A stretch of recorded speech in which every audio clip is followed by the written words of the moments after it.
Hello, everybody. Phenomenal, sir. Coming at you with the start of another phenomenal run, fantastical run, probably disastrous run of Earthbound for the Super Nintendo. It's going to be fun. Let's get started. That's all I got.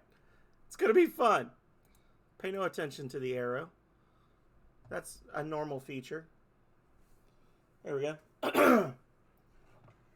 If you don't know what Earthbound is, then shame on you. Watch one of my other 2 runs of this. Or, read a book.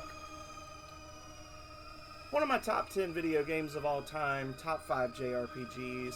Fuzzy pickles everywhere. Great little JRPG. Hey, Plumdex! Welcome in, buddy. How you doing?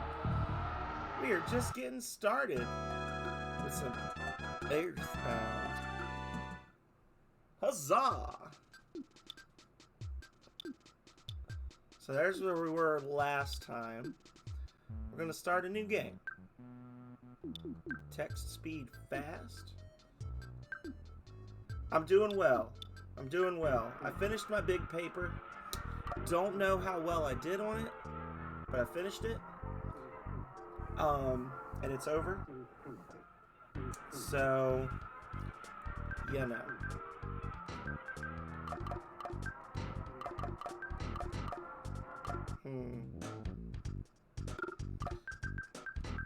Now, it's all over but the crying.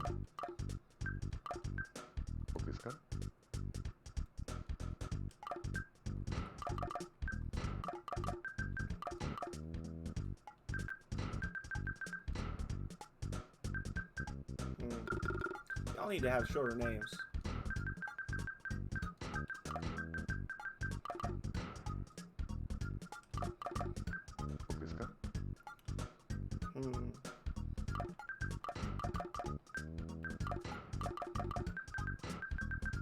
I was gonna do I was gonna set it up with G-Rex and a bunch of our cats, but no.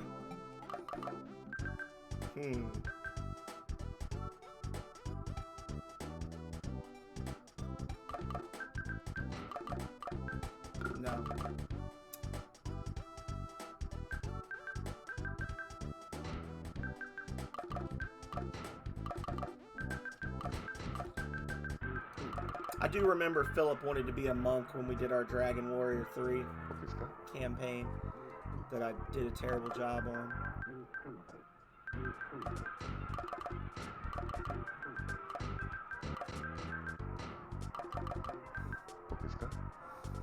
Favorite homemade food? Jank pudding. I don't know. I don't want to say like bourbon or something,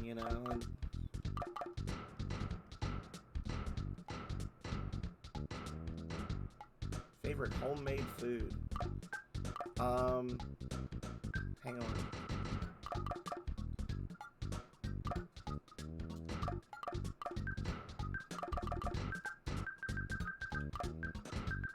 I've decided you like macaroni, Plunbex. Sorry. Favorite thing?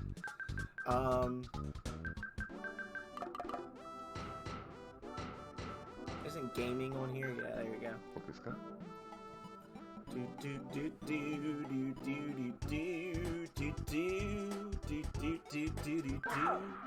Yow!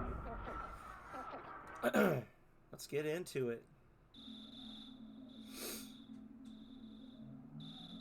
I love this game. It has the potential for some frustration with the inventory management, but this game is always going to hold a special place in my heart. It really is. The year is 1990X.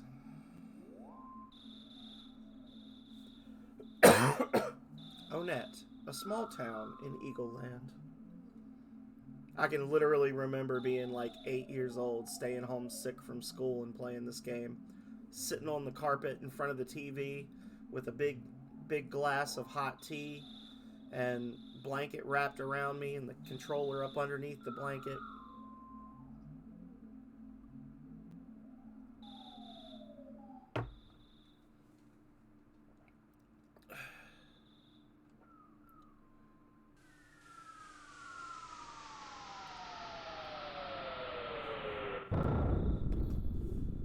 If y'all see me looking way over here, it's because I've moved my desk around because my new computer is enormous.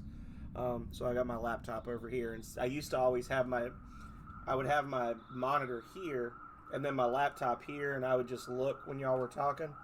But now I've got to have it on a separate table over here. So.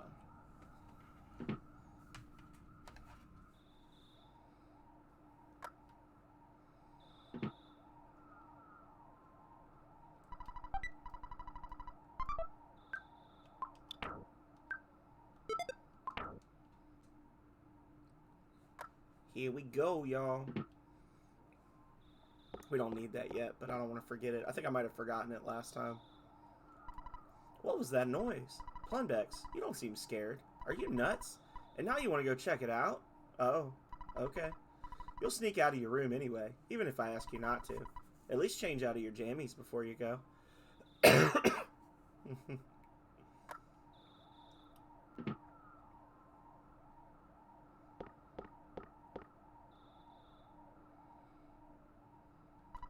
Besides humans, dogs also sleep at night.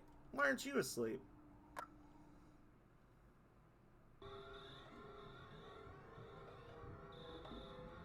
Did you hear the big bang? I think a meteorite landed nearby. I want to be the first to see it, okay? I'm going to try to be the first to get there. Hey, Kale! Calrea, you can actually, if you just don't talk to your mom and just walk out the door, you can do this whole sequence in your pajamas. And I don't think it actually changes anything. I'm pretty sure all the dialogue stays exactly the same. A meteorite has landed. The sharks are running wild in town. You kids are wandering around, and I'm hungry. I hate my job. It's dangerous to go to the hilltop. Even if I advise you not to, it won't stop you, will it?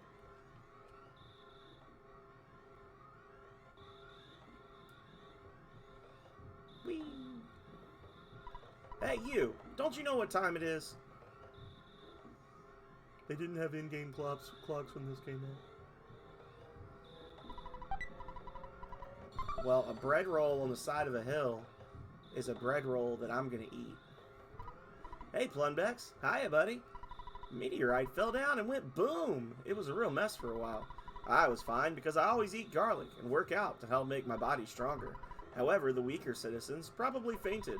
I also want to tell you, whoops, I almost told you about my, by the way, Plumbex, did you check my billboard? I wrote the message myself. That's my real job, you know. I'm a billboard guy.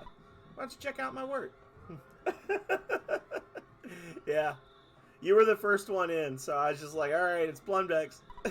Last time it was Vidoof, so the character was named Vidoof. Gaming. Hello, Tom. How you doing, buddy? That meteorite looks different than usual. It's strange and marvelous, as well as mysterious. Ooh. Shh, shh. Hey, Plumbex, don't be rubbernecking. You're getting in the cops. Officer's way. You can go home now. Tomorrow I, Pokey, will tell you more about the strange meteorite. I'm fine here, but you're bugging the officers. Clear out, get out of my way, clear out, get out of my way, clear out, get out of my way, clear out of way out, get my... Whoops, my mistake. I meant get out of my way. Nice timing, Plumbex. Will you do something about Pokey? He's driving me nuts. Are you two friends? No. You're not friends? But aren't you neighbors? Come on, help me out here.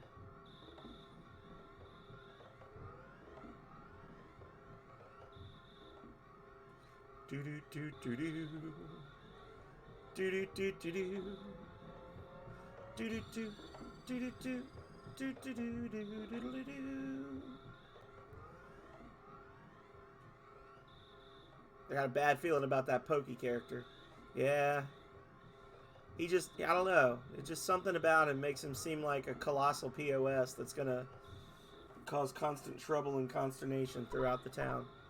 Throughout the place. I bet that before this journey is over, he's gonna poop in the desert, and we're gonna have to see it. I guarantee you that will happen. Welcome home, Plumbex. It's not necessary to talk about it tonight. It's late. Scoot off to bed now. Yes. Later that night.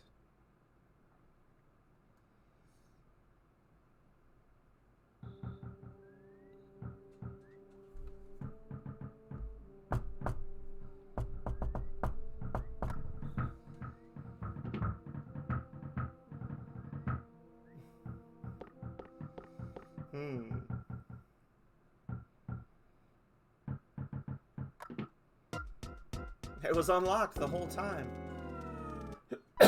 Hey, listen to what I have to say. When I took Picky to the place where the meteorite landed...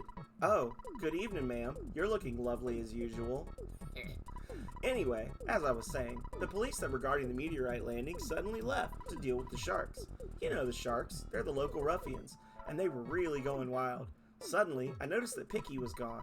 I blame the cops. It certainly wasn't my fault at all. When my dad gets back, I know I'm gonna get it. You're my bestest friend. Won't you help me find Picky? Okay, good buddy. Let's blow this popsicle stand. Before we go, why don't you say goodbye to your mom? Don't you agree, ma'am? I know the dog is unreliable, but you should take Phenom along.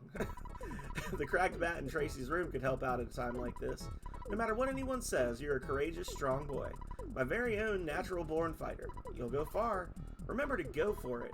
But I think you should change out of your jammies before you leave.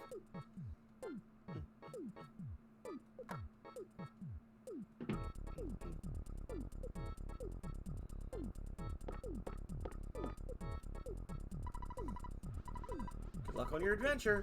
You might get hungry along the way, so here's a cookie. You can also leave anything you don't need with me. No. Alright, you go out in front, and I'll follow at a safe distance. Let's get going.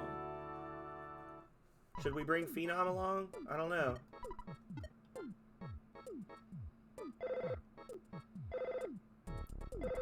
Phenom's tired. Let him sleep. Plumdex answered the phone.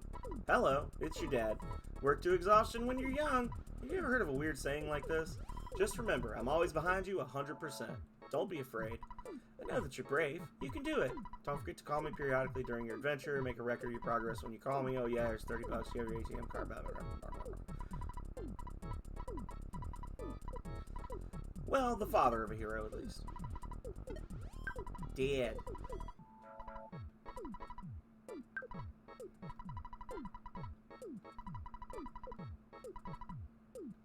Continue. Alrighty. Let's leave the dog. Let Phenom sleep. This might be a bad idea.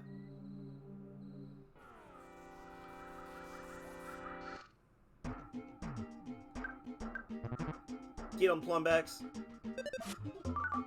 Oh. Uh-oh. Uh-oh.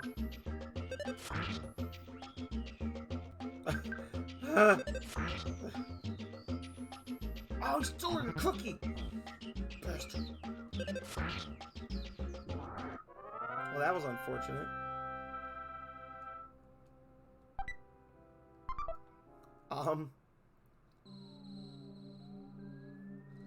We just got whooped. Let's, Why don't you have some macaroni? Pokey, you don't like macaroni, do you? Too bad. It sucks to suck.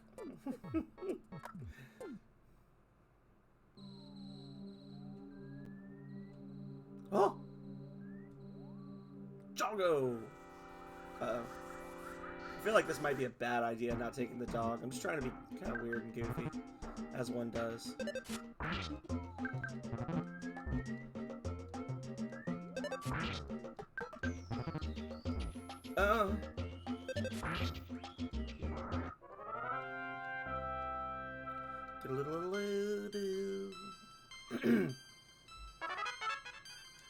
Nice.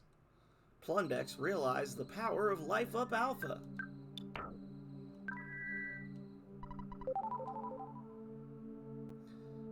I don't want to fight the crows. The crows are buttholes. They're impossible to hit and they steal our stuff. Snakes, on the other hand.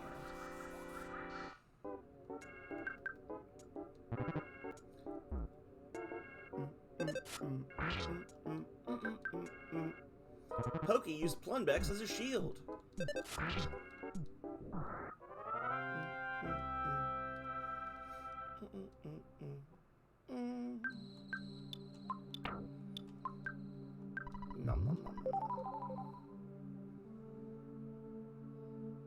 Very, very early on in this game, they teach you that healing items are worthless. Like, a cookie, you get a cookie, but it heals you for less damage than you take in a single attack from an enemy that takes 3 attacks to kill.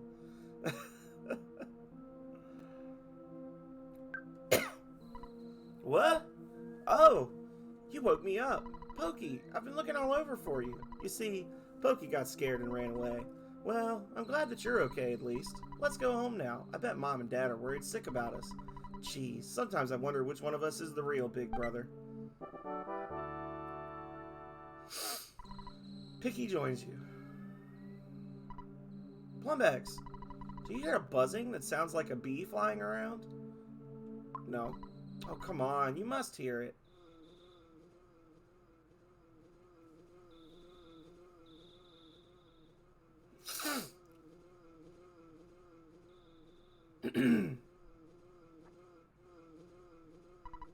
A bee? I am not. I'm from 10 years in the future, and, in the future, all is devastation. Gygus, the universal cosmic destroyer, sent all to the horror of eternal darkness. However, you must listen. Where I am from, there is a well-known legend that has been handed down from ancient times. It says when the chosen boy reaches the point, he will find the light. The passing of time will shatter the nightmare rock and will reveal the path of light. You see, it is my opinion that you are that boy. This I believe. Gygus' monstrous plan must have been set in motion somewhere on Earth. If you start to confront the enemy immediately, you may have time to counter the evil intentions of Gygus. 3 things are of the utmost importance: wisdom, courage, and power. Friendship. I was thinking of the Triforce. The legends from the ancient times tell of 3 boys and a girl who defeat Gygus. I will tell you more later. Go now, and do not be anxious about the future. You have much work to do. Did you listen to what I told you? Thank you for listening to my story. You're as exceptional as I expected you to be.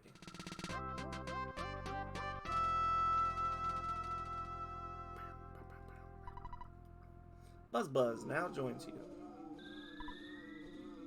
It looks like you're really in a lot of trouble this time. 3 boys, he said. I'm not one of those 3, am I? 'Cause I'm not into this kind of thing at all. Jeez, my heart is almost pounding right out of my chest.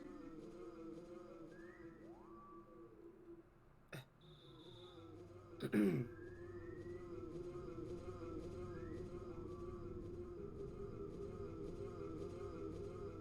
then all the enemies despawn, so no free kills from Buzz. Damn it.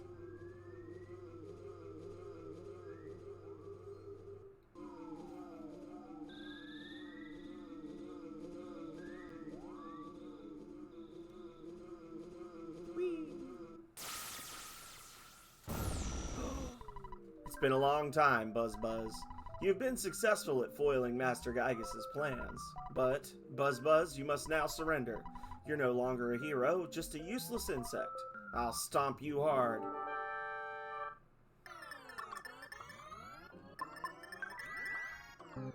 Auto battle for the win!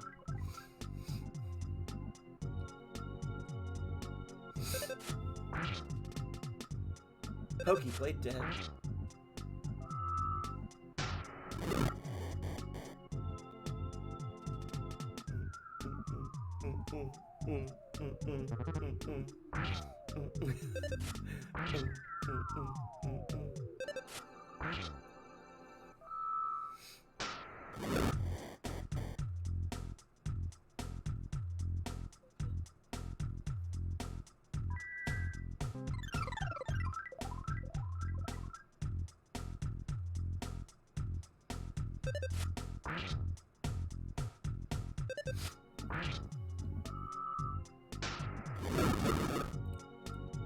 Just jamming.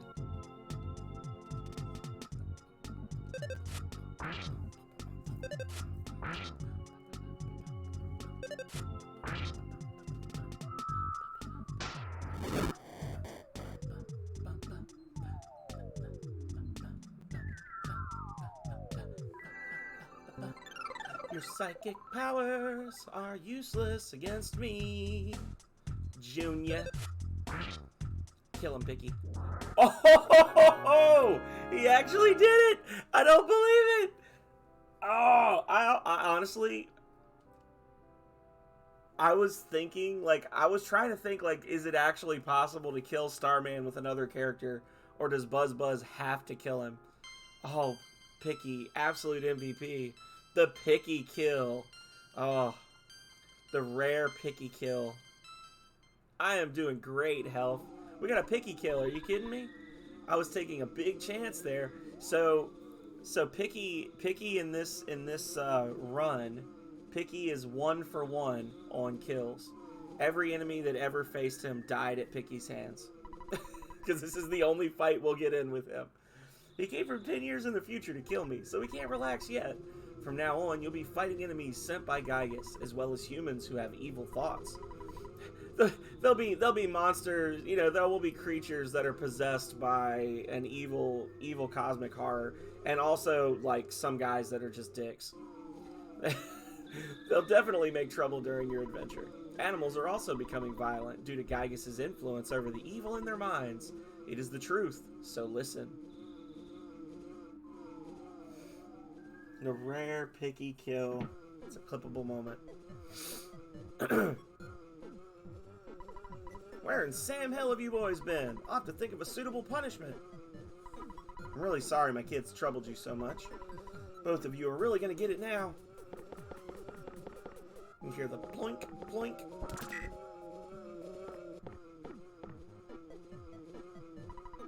By the way, I would be happy if you left sometime soon.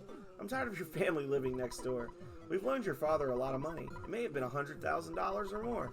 Well, I guess it really could have been less, but because of the loan, my family and I now live in poverty. My husband is much too lenient with the children. Oh well, nice guys finish last. That's the story of our life. Got the Dursleys over here. Aye! I think it's a dung beetle. I'll smash your guts out. Oh. Buzz Buzz. I was much weaker than I thought. So you must now begin your adventure. See you. Oh, I just remembered. Listen to my final words. To defeat Gygus, your own power must unite with the Earth's. The Earth will then channel your power and multiply it. There are 8 points that you must visit. Make these places your own. Each of these locations is your sanctuary. One of them is near ONETT. It is called Giant Step. Go there first. Do you understand? All right. You are a very intelligent young man, and... Oh, the pain. Everything is getting dark. Before I pass on, I want to give you something. It is the Sound Stone. You can record the melodies from the 8 Your Sanctuary locations into this stone. It is an awesome item. By the way, I'm almost gone, but did you want to hear the story one more time? Good. It's already dawn outside, but it doesn't matter to me. I'm fading fast.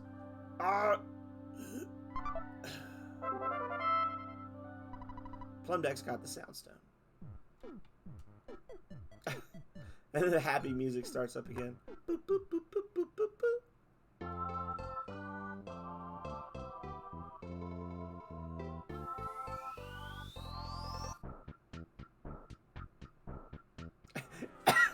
Immediately, a dog attacks.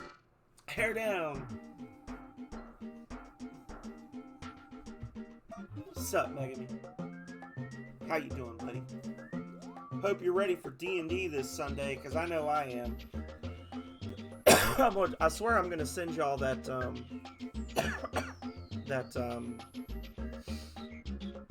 survey I was talking about. I'ma do it.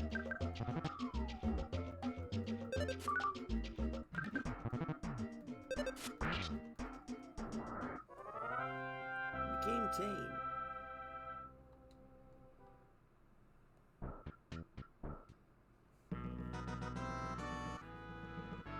The robot is ready. The robot. Huzzah! Pictures taken instantaneously. I'm a photographic genius, if I do say so myself. Okay, get ready for an instant memory. I'm doing good. Had a big paper that was due, as you know. That was why I kind of had to cancel. I probably spent like, I don't know, 18 hours in front of the computer Sunday and Monday writing it. Got it done like 4 hours before it was due. Not sure how well I'm going to do on it, but I was telling somebody earlier today that the professor is kind of checked out from the class, and he's been nickel and diming everybody on the grades, so I guess this is just going to be the 1B I'm allowed to get. I'm like halfway through my degree, and this will be my first not an A that I've gotten. Unless something crazy happens and I get perfect scores on everything from here on out. Yeah. Get ready for an instant memory. Look at the camera. Ready? Say, Fuzzy Pickles! Wow, what a great photograph. It will always bring back the fondest of memories.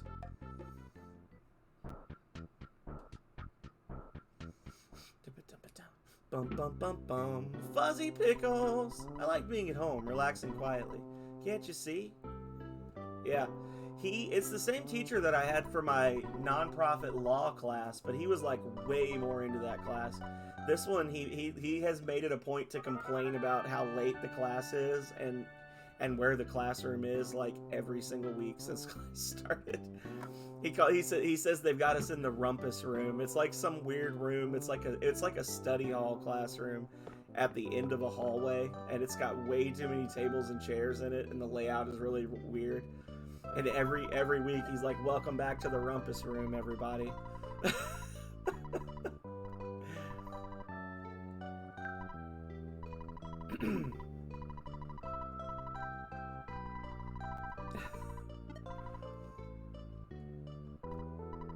Morning, Sleepy Bones. Are you ready to start your adventure? I'm so proud of you. My little man is growing up too fast. Rumpus room.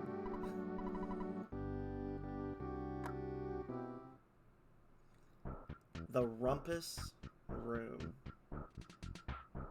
Yeah.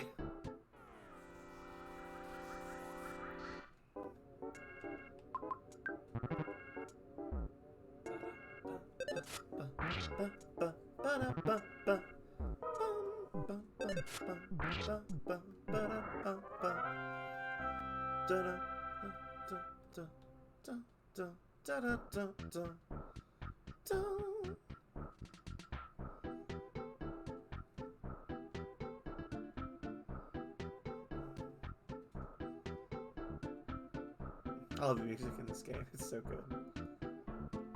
Plumex, I'm doing watch out duty for the hideout. Can you take over? No. You're busy. I understand.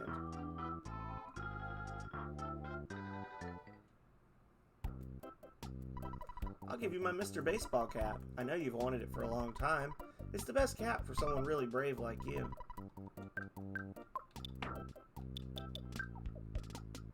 Boom.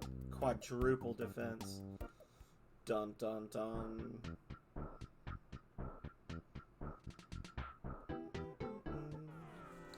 This dog is gonna get wrecked. Do do do do.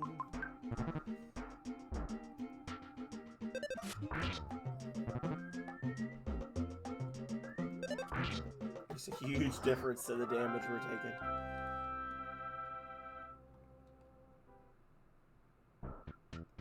And I think we want to probably get to level 5 before we start picking fights with any sharks. The first thing we're going to have to do is we're going to have to gain a little bit of levels so that we can get into this shack. Because this is the way to Giant Step, but we need the key. To get the key, we need to get the key from the mayor. And to get the key from the mayor, we need to defeat the leader of the Sharks gang in town. The shack was locked by someone from City Hall, so we can't use it. The reason it was closed was because a punk named Frank may have trashed the place. What a drag. We can't even change our clothes, and hotels are too expensive. There's a big footprint on the hilltop behind this shack. I haven't seen it myself. It's just a rumor.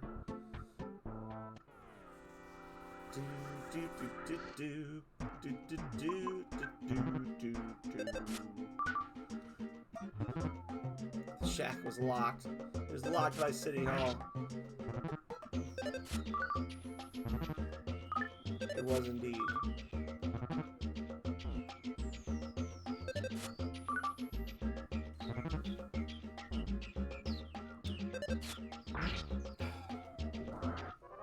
Sweet Jesus. Hate those spiteful crows. This is the fun.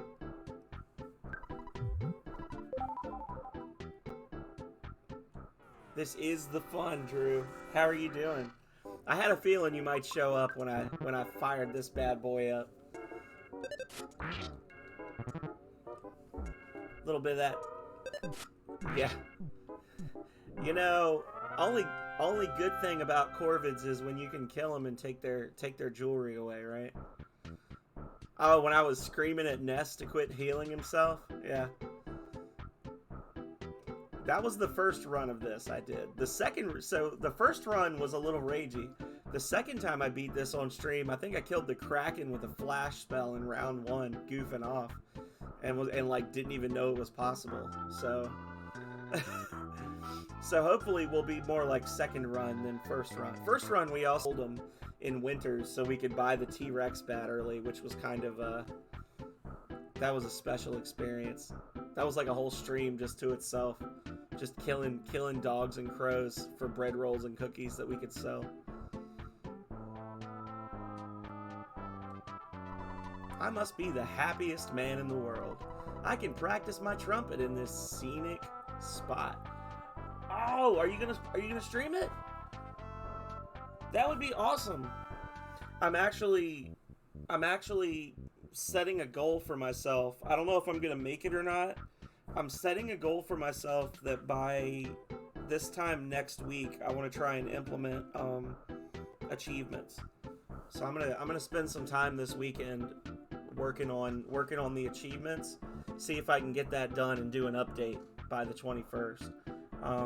If not, then I'm gonna aim to have it done by the end of the year. It honestly, the game lends itself to scavenger runs. Because you don't really earn money from killing monsters and enemies. You get drops that you sell for money, and all the human enemies drop gear and they drop healing items, and like none of the best gear in the game is purchasable. So like if you know, I mean obviously I say if you know where stuff is, like if you're exploring everything really thoroughly, you'll never really need to buy gear. It's more like you're buying gear to fill out the gaps in your equipment that you haven't found stuff yet. But I appreciate it either way. I'll send my haunting melody throughout the town.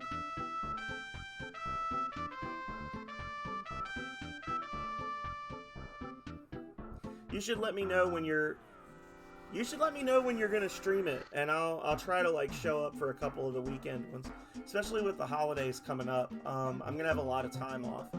Like I'm off, what is it, next Wednesday through Sunday, and then in December I've got some time off, and I get out of school the second week of December, and then we've got that whole last week of the year. So yeah, definitely shoot me a message and let me know.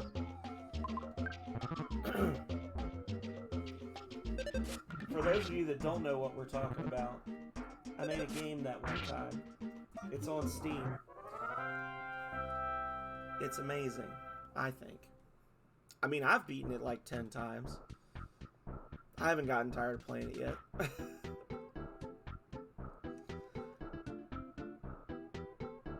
It's hard for me to justify... It's hard for me to justify streaming it myself, because then I'm basically just de-incentivizing people from playing it, if that makes sense. Like, why would I play the game when I can just watch the developer play it and do every single thing in the game perfectly, you know? So when it came out on Steam, I played it up to the midway point, and then I kind of unceremoniously just stopped. I need to beat one more dog, and then I will be able to level up. I don't think I'm going to go for level 5. I think I'm going to go level 4 and then go fight sharks. There we go. Bum bum bum bum bum bum bum bum.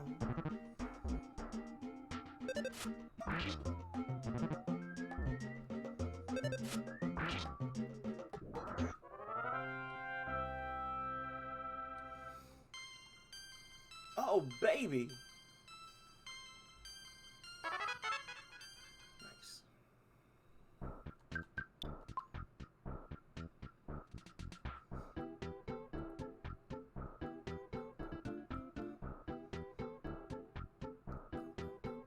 Bum, bum, bum, bum, bum, bum.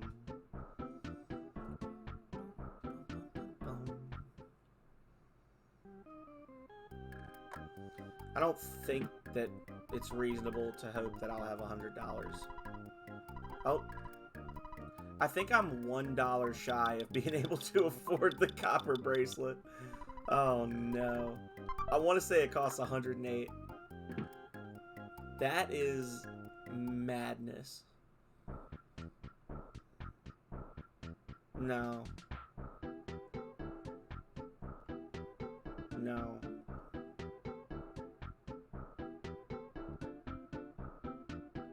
Yeah, you just have to be level 99 and go before everything, right?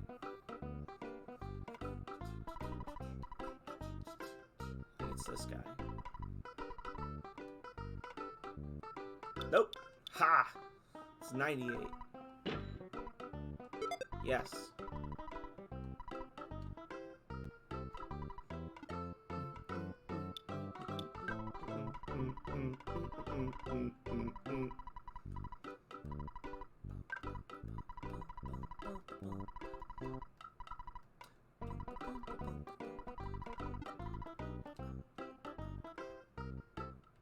Okay.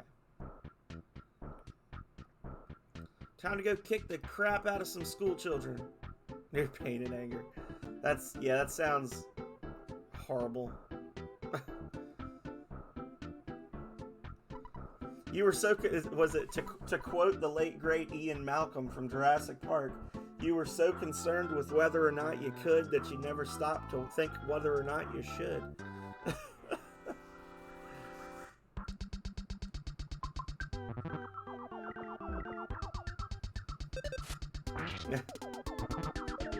Uh-oh. Kill him!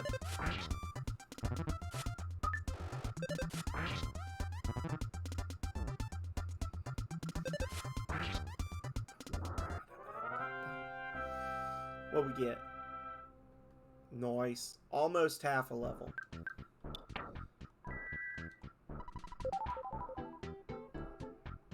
Oh, dang it. That's not a normal one. I was trying to ambush him. Oh lord, that would be miserable.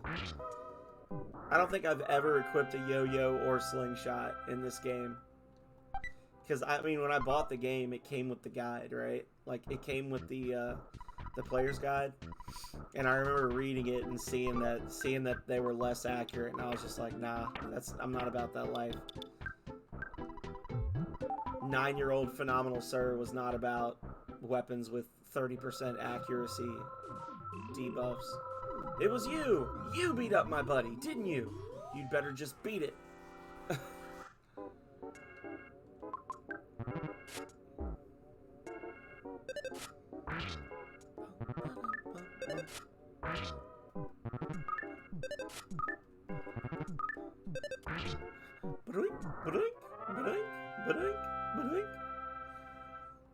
I'm gonna be playing some Breath of Fire soon. Did I tell you about that, Drew?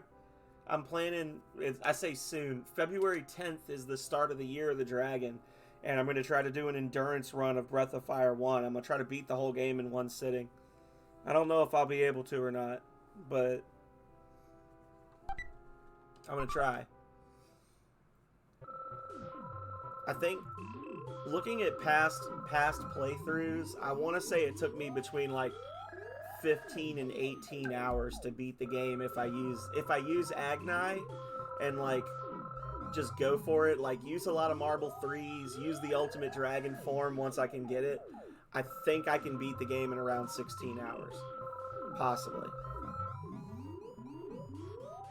And I'm not going to do like an overnight. Like that's what really kills me is when I do the endurance streams overnight, but like I can wake up at 8 in the morning and play video games till midnight. I don't care.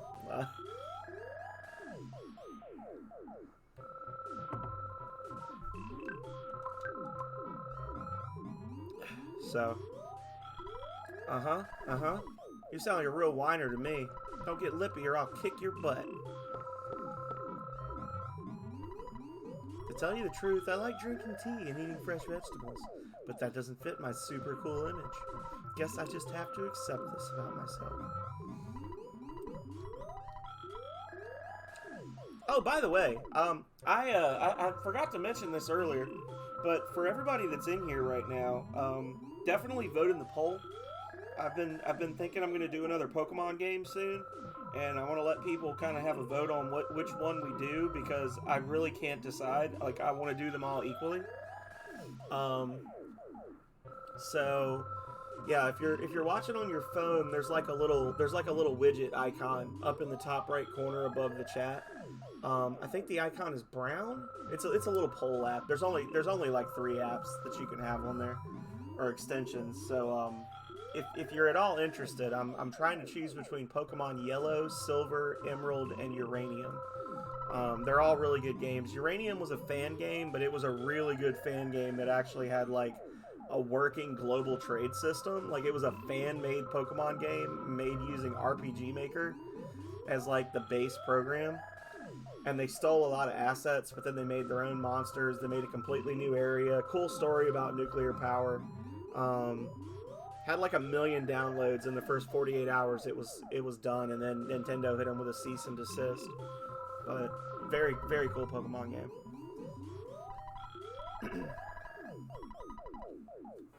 This man just called me Spanky.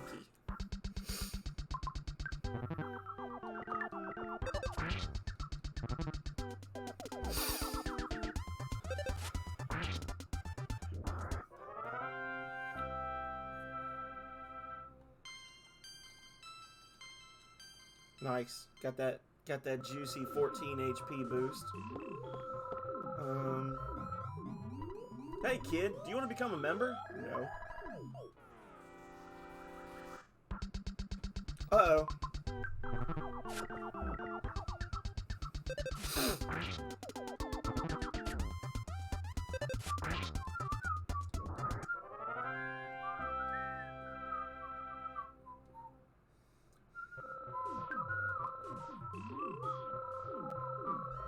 Now let's get the hell out of here.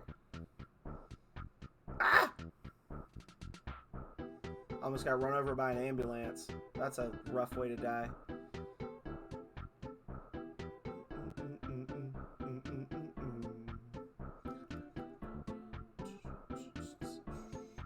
Hey, Tech, how you doing, buddy?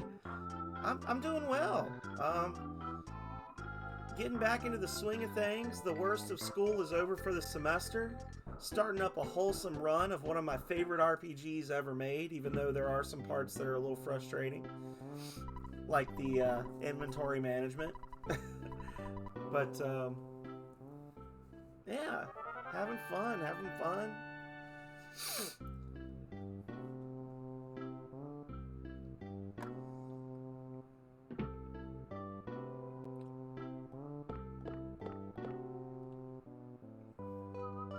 Get out of the way.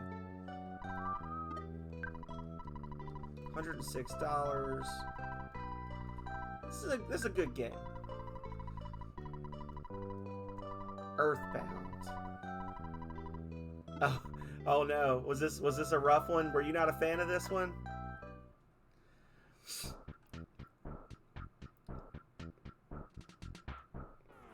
I don't think I've ever... I had a Japanese copy of it for the Game Boy Advance that I never actually played, Drew. I had one, never played it. Don't speak Japanese. I bought it at an anime convention because I'm a nerd. But no, I've never played it. I hear it at the time it came out, it had like the longest script of any game ever released in Japan.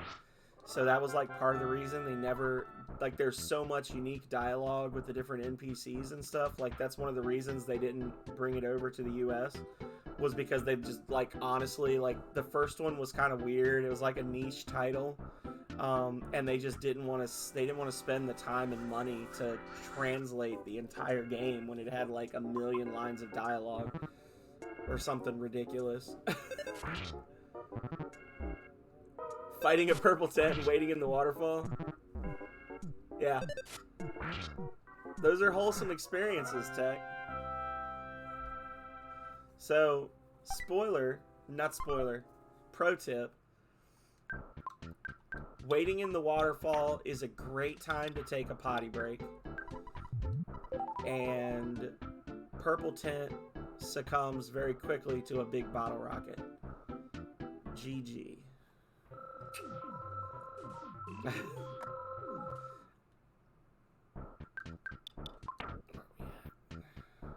I have a feeling he's gonna kill me. I want everyone to know that I'm going into this expecting to die. I'm Frank. You are? Come on, can't you at least say your name? I really want to get to the point where I can use my Psy special attack and then start farming slugs, because that's the best way to level up early game. Frank said something nasty. Oh, our guts. Yep. Yeah, we're gonna lose. I'm 100% gonna lose to Frank, because he does exactly 1/3 of my health. Yeah. So I would have to heal every other turn, to be able to survive. He's like, he was talking shit about my ability to run scavenger runs. He's like, you will never beat this game in a scavenger run, and I was like, oh my guts. Jesus Christ.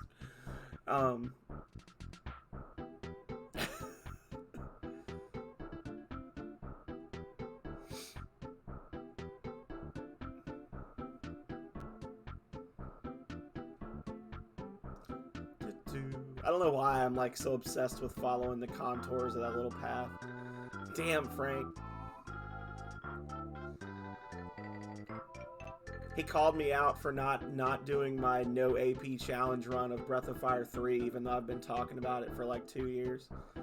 When you gonna do that no AP run, bitch? I was like, oh! Fell down. Threw up a little in my mouth. Guts dropped to 0. Oh.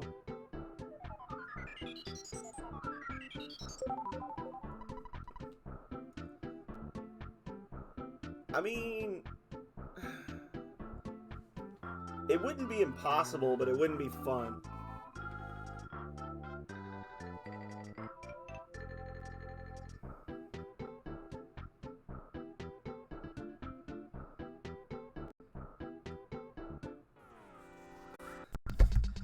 Mage Ryu is for punks. Oh! Mage Ryu is a noob strat.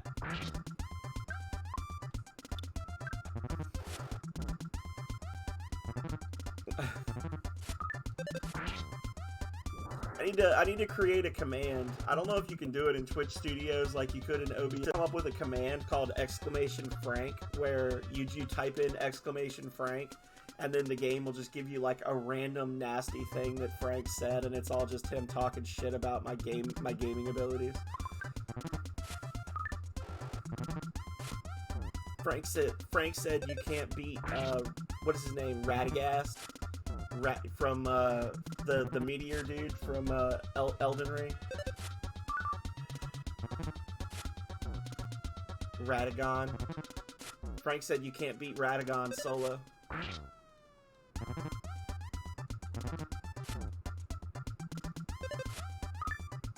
I like Mage Ryu. I think that it's the easy strat. But, I mean, he naturally learns all the best healing spells in the game. He's got really high defense, right? He can use good armor. Like, I think Ryu is supposed to be a cleric in that. Like, he's supposed to fit the role of cleric in that game.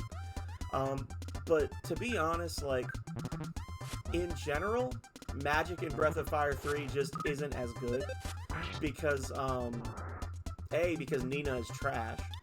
And her stats are so bad that it doesn't make up for the damage that she's doing on her AoE spells. But the way the damage is calculated in Breath of Fire 3 is like really weird for magic, and it makes magic just not as effective in most cases. Like, it's good for clearing mobs, but if you're actually just like fighting a boss, it's better to do elemental strikes and stuff like that, you know? Like give wind strike and frost strike and stuff like that to characters, and that's just more effective. But I like Mage Ryu because if you go full Mage Ryu and you've got like 250 AP, you essentially are using Ryu to clear all of your mobs as you're going through the dungeons, and then you just transform into a dragon for the boss fights, and you can basically stay a dragon forever, you know?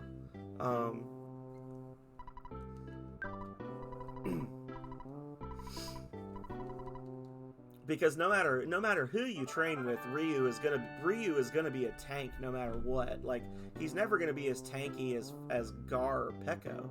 So it's no, like, to me as a kid, it was like there's no sense in trying to be as tough as Peko, because Peko is God. So why not just shore up my biggest weakness, which is the fact that my most powerful abilities drain my AP every single turn, by just giving myself as much AP as possible, you know? Like, it doesn't matter what your attack stat is when you go into Warrior Dragon form, focus twice, and use Aura, you're still going to do max damage. So, anyway, enough of that. How about this Earthbound game? 50 for next level.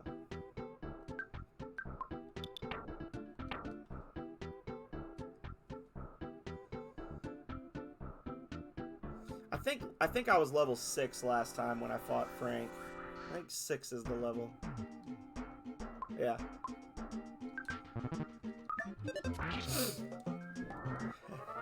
And then you saw when I played it before, Drew, that absolutely ridiculous combo you can do with Peko, where you do like 2200 damage per hit to Miria. Once as a kid, I was not impressed. I did use on my previous run, because I was playing it on a ROM, I did use I did save states so I could get a free one. You can get a free Sword of the Kings if you do the number guessing game and you get the number right in one try. You know what I just realized? This guy's wearing glasses. I always thought he had really big googly eyes, but he's literally wearing like white glasses. Or sunglasses. I just realized that. I always just thought he had enormous eyes. Like, it just looks like he's got big eyes from the front. Yeah. It's not worth the amount of time you spend grinding for it. Much... Or no, I'm thinking... Okay. Back up. You said Sword of Kings, and I thought Goo King Sword because I was thinking of Breath of Fire 3 still. So I used a ROM to get the Goo King Sword last time I played Breath of Fire 3. I have gotten Sword of Kings on this game before, but not streaming it. I've never gotten it streaming because you are not supposed to level up too much at that point in the game. If you max out Ness's level before you finish the dream sequence, you can actually, like, screw yourself out of getting that massive stat boost that you get once he defeats his nightmare. The Ness's nightmare thing is keyed to a level up, so if you're already level 99, you never get that message unless you do, like, some weirdness with a rock candy, I think. I think if you're already level 99 and you defeat Ness's nightmare, the only way to get the stat boosts is to use rock candy and condiments to level up all of the stats, and then once they go up like 1 point, they get realigned with what they're supposed to be. But it's easier for me to just not make myself sad leveling for 4 hours in that area.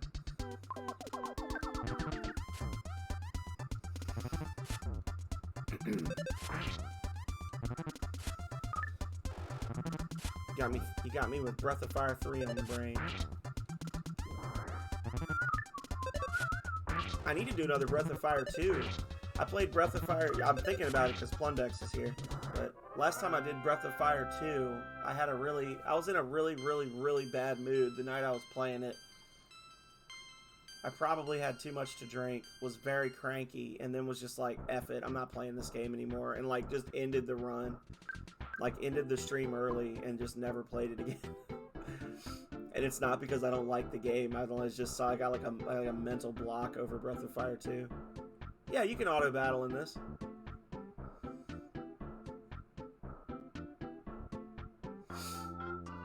It's the top right option. There's 3 of them.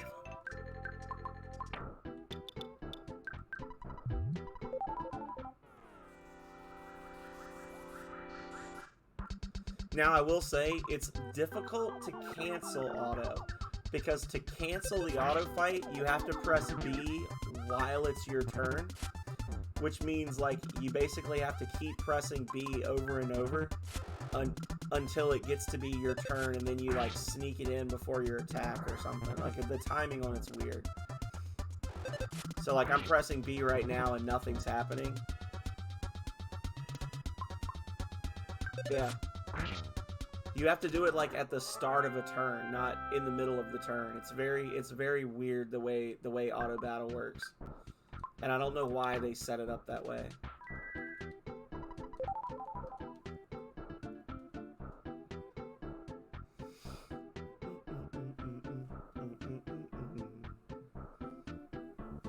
Yeah.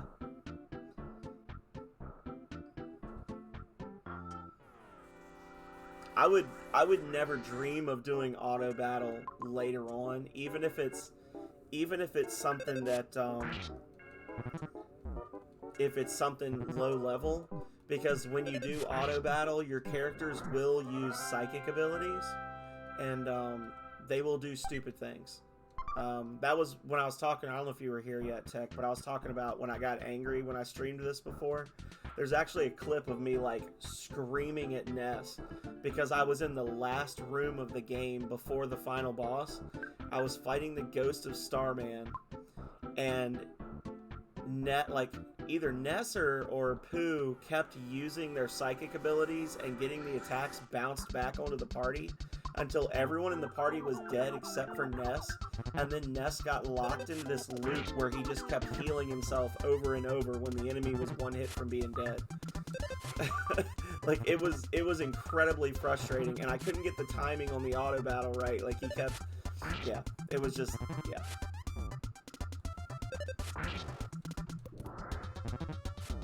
I would never auto battle against any kind of, like, weird or unique enemy. It would always just be something where it's like hit versus hit.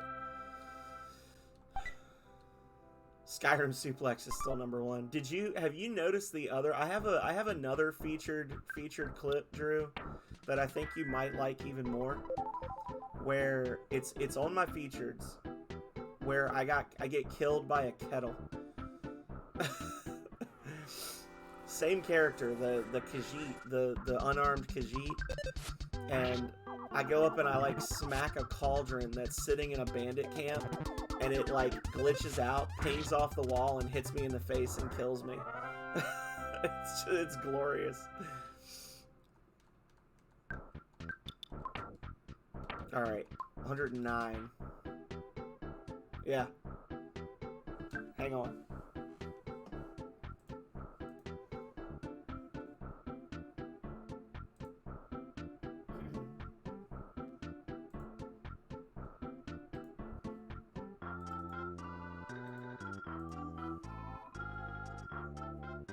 There you go. Plus, there's a joke about Taco Night in there, and I love it that the clip is named Leroy Jenkins. It's like original Tenacious Oyster Leroy Jenkins.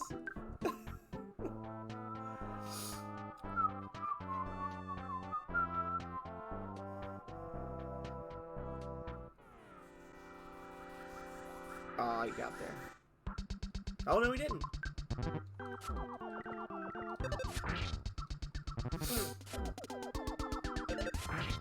It's unfortunate that the first episode of Earthbound, when I stream this, like the first hour and a half, 2 hours is just grinding. Like for the most part leveling is not too terrible in this game because the grinding is like you can auto win battles with the green screens, but the first little bit is just this is your life.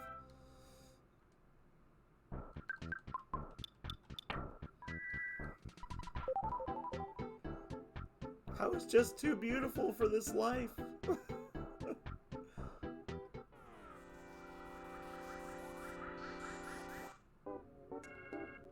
I want to say level 7 is when we get the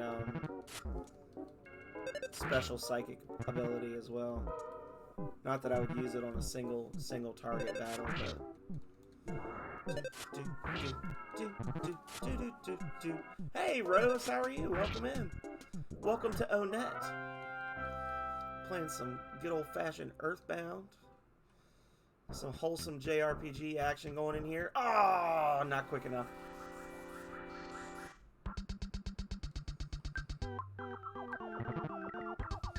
I'm great.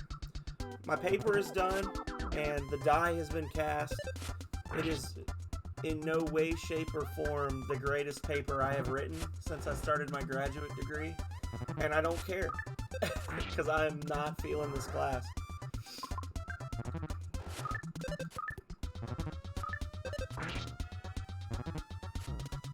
I mean, it's a 17-page paper, so when I'm like, oh, I'm not really feeling it, I wrote significantly more than was required, because he said he wanted it size 11 or 12 font.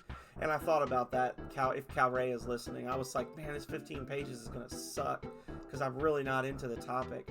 And then realized that I had wrote 17 pages in size 11 font, and he specifically said it could be 11 or 12. So I actually wrote like 4 pages more than I needed to. I was like, no! Why did I choose this for myself?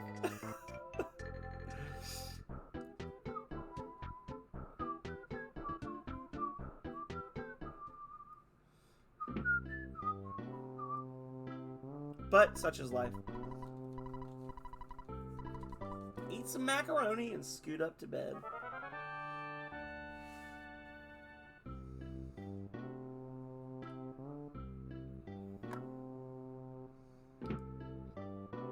Oh, I should have said my favorite thing was voltage.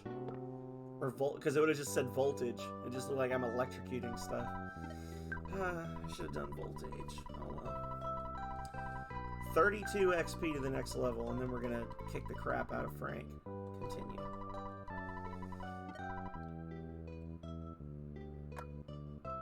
And then we'll probably be level 10 or 11 when we fight Titanic Ant. But that's not going to be super difficult because there's a guaranteed, or nearly guaranteed, there's a farmable magic butterfly spawn right near the end of that dungeon, and you can just farm ants and slugs very easily once you get the Psy special ability. Once you unlock your favorite thing. And those fights are like, I don't know, 70 or 80 XP each.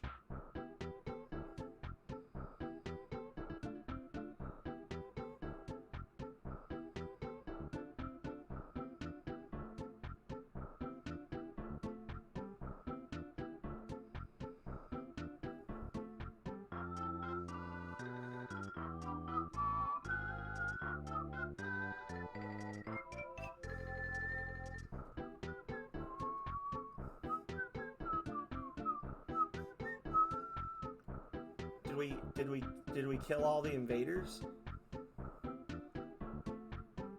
Are all the sharks gone? There's one.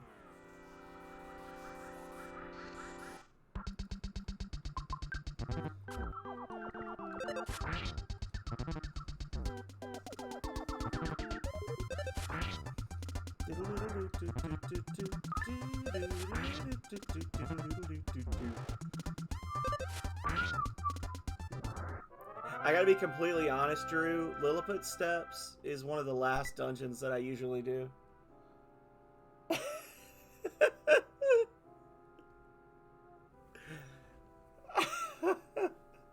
Hey, Tom. So, I'm gonna be completely honest. Tom, because I don't wanna take your points. I was gonna play Rings of Power on Thursday anyway, so if you would like to pick a different game, there is a whole list of games on my rank 1 profile that you can choose from. Because I was gonna play it anyway, and I don't wanna take your hard-earned points.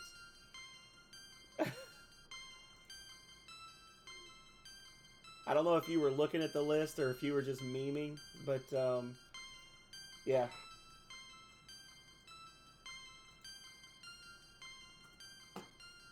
If you look there, that first list is all of the 5,000 channel point games.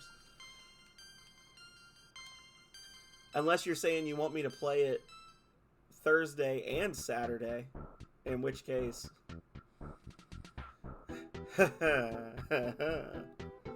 No.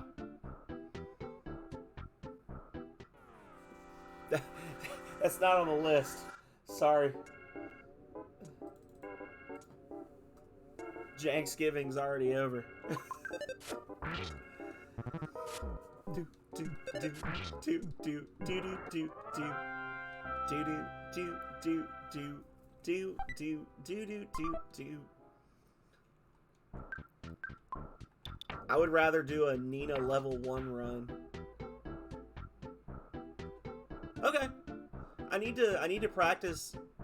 Oh, see, that's not a 5,000 pointer though. That's a 25,000 pointer. That's a full run. It's a full run of a game, buddy. That's a bring back a mega classic. Yeah, it's confusing. It's needlessly complex, I know. So basically the bring back a classics are all games that I can beat in a single sitting. Bring back a mega classic is like 4 to 6 episodes of a game. Is it?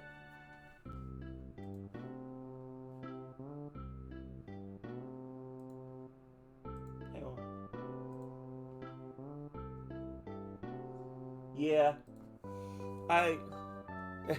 Drew could bring back a mega classic. What I was gonna say is I need to practice that one anyway, because I was saying earlier that I'm planning to do like a single sitting playthrough of that game. In well, at the very latest I'm gonna do it in February, because I'm gonna celebrate the Year of the Dragon by beating the entire game in one sitting if I can, which will be like a 16 to 18 hour game. It's a long one. It's not long by JRPG standards, but it's too long to play in a single setting. Yeah.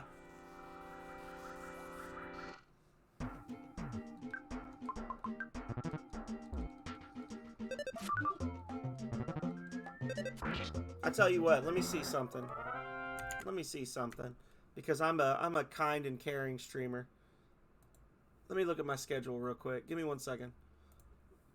25th.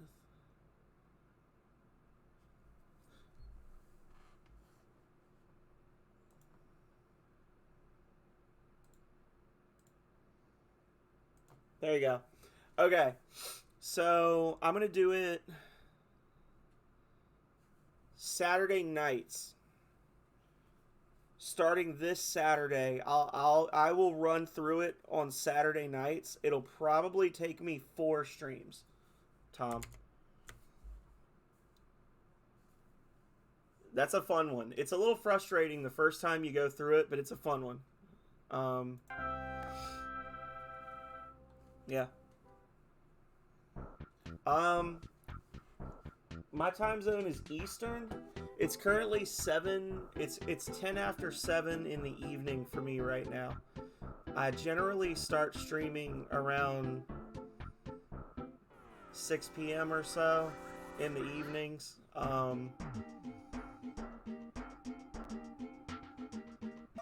Yeah.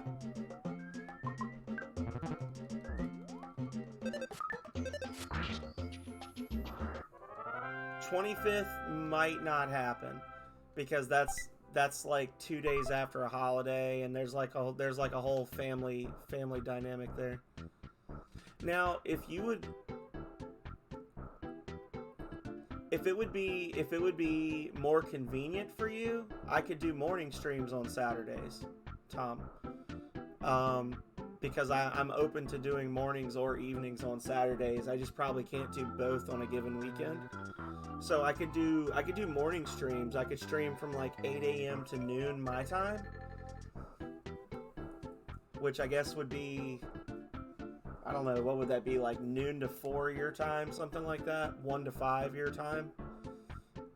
Like I said, I don't care either way. If you want to see me play it, I want to play it. So either way works for me.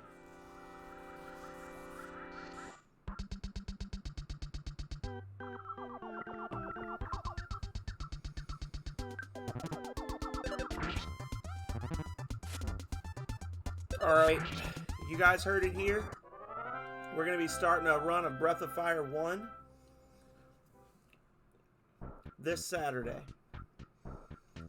You actually saved me because I was planning on doing a speedrun stream of Dragon Spirit. I know that Calrea was going to yell at me if I did it. Yeah.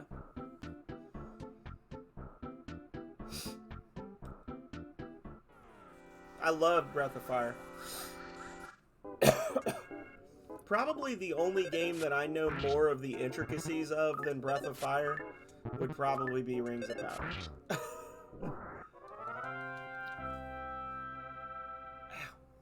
But yeah, I need to practice it anyway because I need to like really tamp down on how long it'll take me to beat it.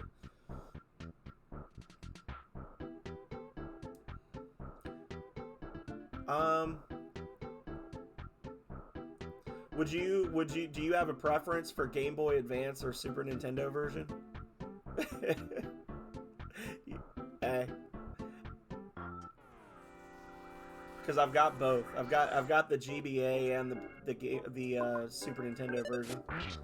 The games are functionally the same, but one has different. I mean, they have. Yeah. Breath of Fire 1 and Breath of Fire 2 were re-released on the Game Boy Advance. I don't know if that's the version that they have on this. I don't know. It's not. It's not the version that's on the Switch Virtual Console. But it basically they added like dash, and they changed the character art, like in the menus. It's the same game. The only difference is that you can dash in game, and the artwork's a little different on the characters, like in the menus, not the actual character art. So it's kind of like, do you want? I know it is for Breath of Fire 2. I don't know about Breath of Fire 1. I know in Breath of Fire 2 they like doubled the amount of, or it's like, I think the GBA version doesn't split up the experience points, is what it is. Like, when they tell you how much experience you earned at the end of a fight in Breath of Fire, it's telling you how much you earned before it got split up between all your party members. And in the GBA versions, it made it so that, now each character is getting that much XP, which people say that that's a big deal in Breath of Fire 2, but honestly, Breath of Fire 1 is a B to try and grind in, because you're splitting the XP 8 ways. If it's like that in Breath of Fire 1 as well, then that's awesome, but I don't know if it is or not. Yeah. You are. Come on, can't you at least say your name? I'm the Axeman! Oh no. I don't know why I chose auto battle there. Oh!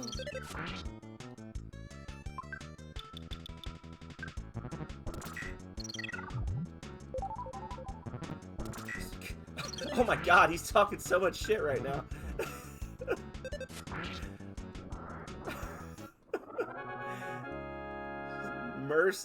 merciless crap talking going on from Frank right now. Fail-proof Frank can't be beaten. You ain't getting through Breath of Fire in one sitting, punk. And this is Frankie Stein Mark II. I mean, he might be right. I'm 1 for 3 on my Hallow streams. So, Burst of Steam. So now he's gonna hit me. And then Burst of Steam. I did not understand this as a kid. Uh-oh. And Burst of Steam. Defend.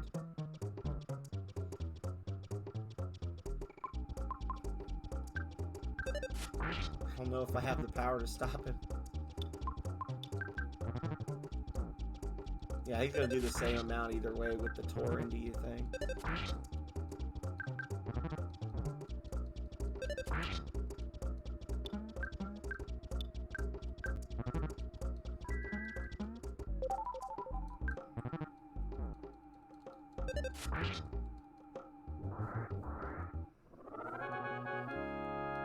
Your tank's made of wood.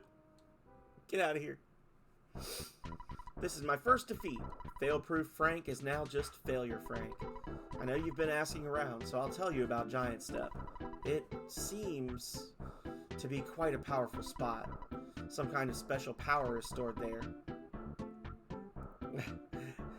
that allows certain people to perform wondrous feats. He's got a knife. What do you want me to do? I'm 10 years old. This is like the video game version of the end of, was it Stand By Me? However, a monster sucked up all the energy at that spot. It's difficult to get to Giant Step. That's all I know. I suggest you collect more information on your own. The entrance to the path leading to Giant Step is behind the touring entertainer's shack. Perkle, the mayor of ONETT, has a key to the shack. Plumbex, you've become stronger than I. Your adventure is just beginning. I mean, to be fair, I also have a baseball bat, but, you know.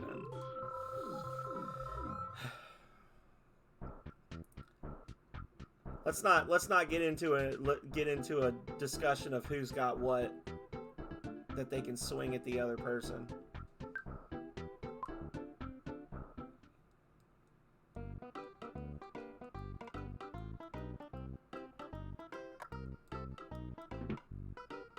He did. And keep in mind, I wasn't using my psychic powers. I was just beating the hell out of him. Hey, I'm Mayor B.H. Perkle. So nice to meet you. You beat up the town bullies, punched them out big time, kicked their butts, bit their heads off, spit in their eyes, and made them wet their pants. Then you forced them to promise not to make any more trouble. Thank you. What? You want a key to the touring entertainer's shack? For someone as great as you, giving you the key could help keep the town peaceful. However, if you encounter a dangerous situation, please don't ask me to take any responsibility. I'll be able to avoid any responsibility, right? Yes. You're such a smart kid. Here's the key to the shack. Plumbex got the key to the shack.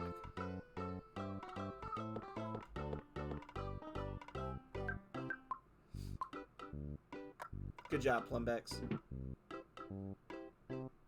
It's so uneven. Like if you look, the experience tables are completely like out in left field. They're very wonky, especially for Nina. Like there's a level where like all of a sudden the amount of experience points that Nina needs to earn that level is like 2 or 3 times what she needs for the level before that, and then it like goes back to a normal leveling after that. And I only know that because when I did a no dragons run of Breath of Fire. I beat the whole game without using any dragon transformations,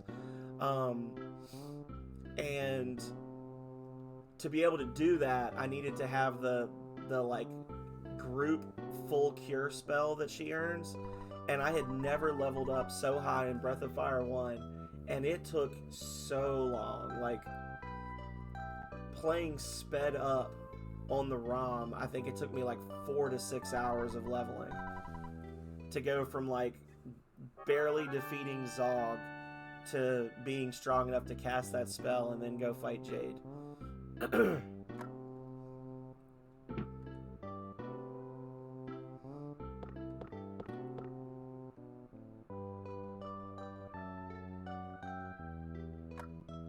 Which, by the way, if you play Breath of Fire and don't use dragon transformations, I'm here to tell you, a lot of people don't realize this because, you know, you get Agni or whatever and you just crush everything.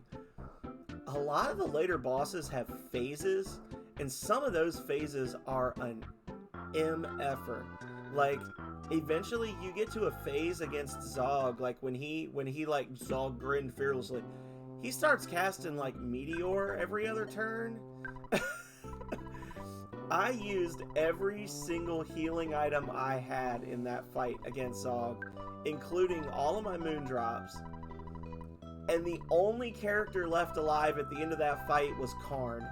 And Karn killed him when he was like at critical health. It was literally down to the wire. I did no transformations, so I couldn't use any dragons and I couldn't use any fusions for Karn. Turns out that Bow is actually an absolute monster if you're not using fusions. The hero bow that you get for Bow is significantly stronger than any weapon in the game, including the Empire Sword. Like, it is crazy how much damage it gives them. Maybe not the Empire Sword. Maybe the Dragon Sword is the one I'm thinking of. But it's wild how much damage you can do with Bow. With that weapon. Wow, you opened the door. All right, here's a trinket for good luck. It's the travel charm.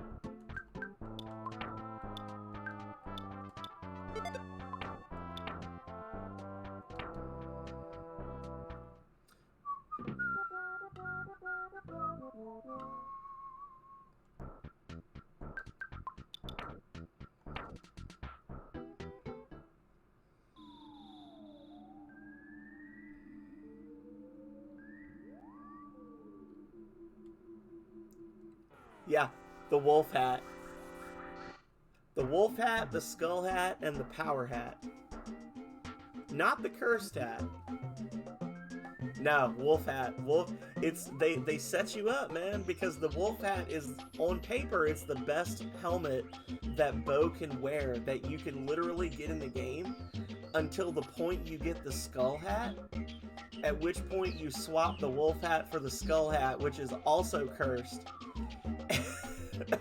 And then Bow doesn't get another hat until well after you've got Karn's transformations unlocked, at which point you're like, I'm not really using Bow anymore, I'm using Karn's fusions. And then when you get to, like, what is it, the Time Town, Talk or whatever, then you're like, or Spring, you're like, well, I guess I've got enough money saved up, I'll buy gear for everybody. You buy him a power hat, and that shit's cursed.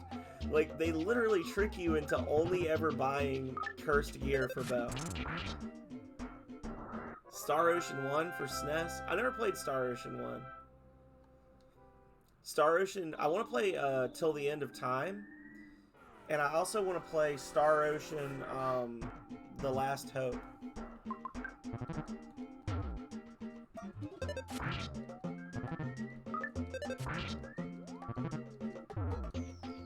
I don't know which one I'm gonna play, but I'm gonna have one of them on my 2024 playlist. I know my longer RPGs. I want to play Final Fantasy IX, and I want to play one of the Star Oceans. Like I said, I just don't know which one yet. Till the End of Time is funny because you can like leave your guys running overnight, and I did that when I was younger on the PS2.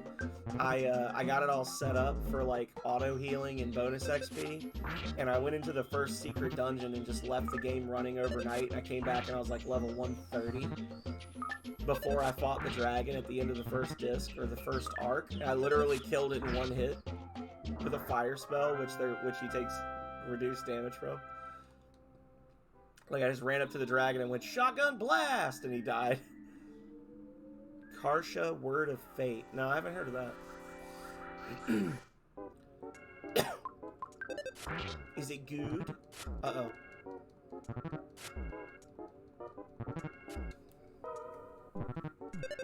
Well, this is just going to be annoying.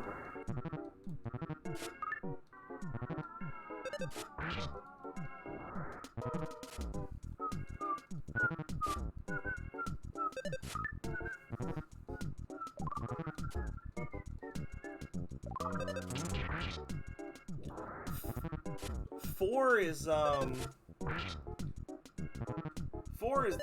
not the divine force, right?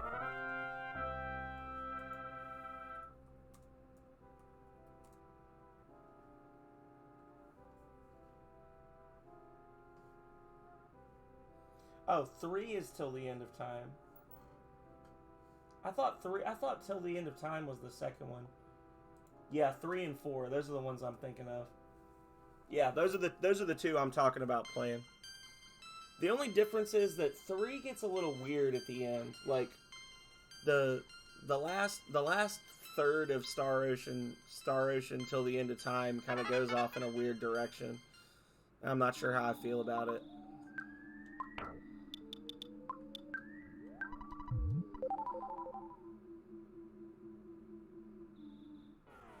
Fun random fact. Did you guys know this game is actually programmed to be playable with only your left hand? Kind of a joke on the part of the developers, I think. But you can play the whole game just using your left hand on a SNES controller.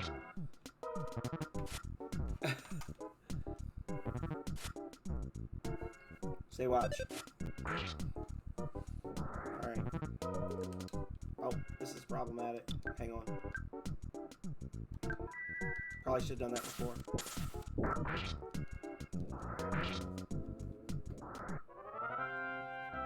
It's a little more difficult on an Xbox One controller.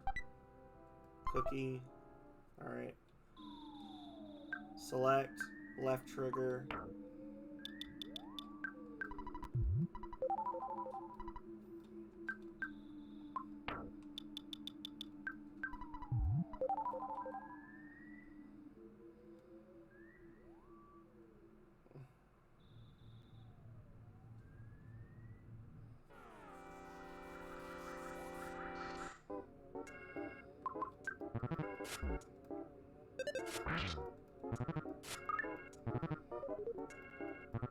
Yeah, basically,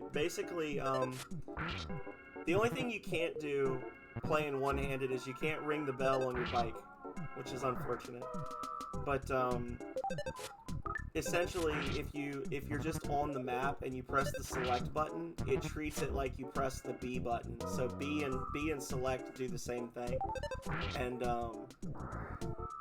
then if you press the B button and then the A button, it opens up that's how you open up the item menu. So you can essentially just like, just a random fact.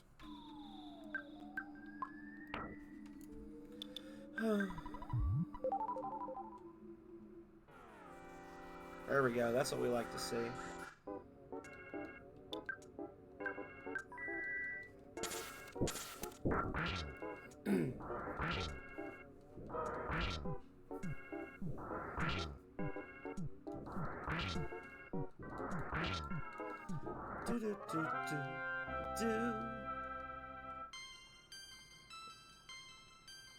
There we go. Ooh.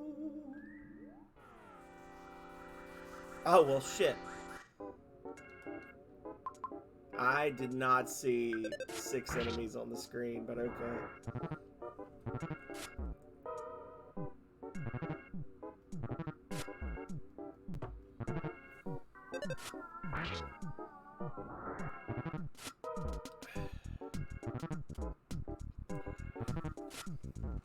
So while I fight 6,000 enemies here.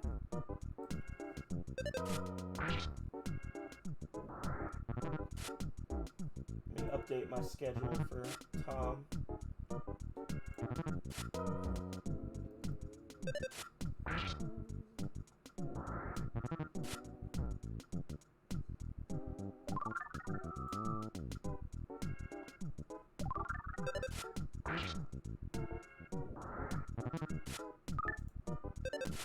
Oh, nobody voted on the Pokemon poll. Do y'all not like Pokemon? Is that the problem?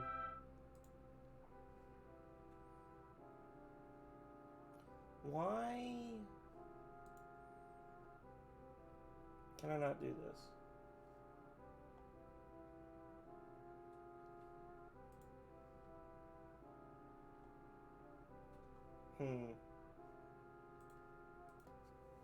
Well, maybe I can't. Maybe I can't update this while I'm live. Can't update my schedule while I'm live. All right. Yeah, I was saying. No, the eyes are blinking. Why are they blinking? No. Thank you, Cal. I was saying. I've been wanting to play. I mean, essentially, Drew. Thank you so much for the lurk, Tech. Pokemon is just a JRPG where you get to build your own party, right? That's all it is. It's like people are like, oh, it's this weird monster taming game. It's not. It's basically Dragon Warrior, right? With more bells and whistles. It's a JRPG with a very straightforward, bare bones story where you get to pick your own party from a bunch of predetermined classes. It's just that there's 100 and something different classes, and some of the classes can upgrade into better classes, and some of them are just good to begin with. Like that's basically Pokemon.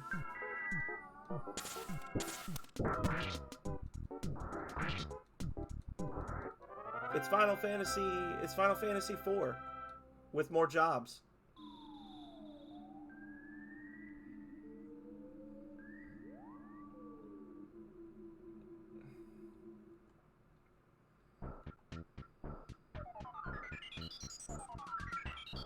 Drew's like,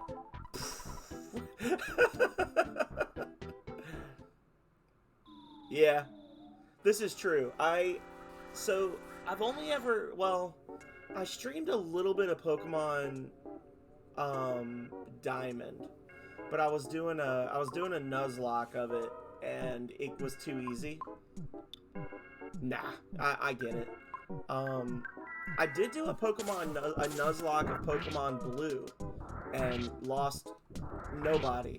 It was actually amazing.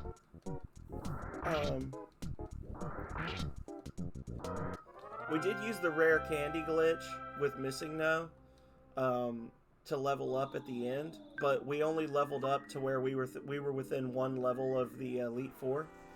And the only reason we did that was because I was basically like, okay guys, we're here, we're at the Victory Road, we can either beat the game in the next half hour, or I can end the stream early, and then I can go spend 8 hours fighting Graveler in the cave, and then come back in a couple of weeks. Like, it was one of those things where it's like, we're here, we're not in danger of dying. Nothing can kill me outside, but I need to fight them to level. So it was just like, well... But you know what? If people aren't feeling Pokemon, then that's okay. I can play Pokemon in my own time. It doesn't hurt my feelings. It's just something I hadn't played in a long time. So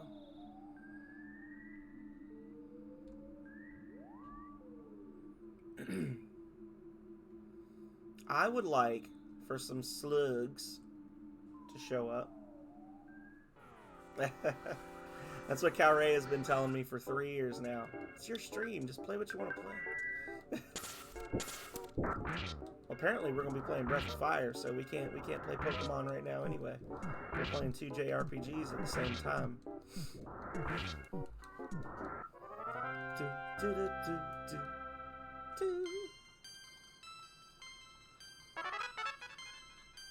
This one's not too terrible though. Neither one of these games is super long. What level am I? 10. This one in Breath of Fire, I think this one's like 22 hours, something like that. Breath of Fire, like I said, is like 16 or 18. So we'll beat them both before the holidays get here.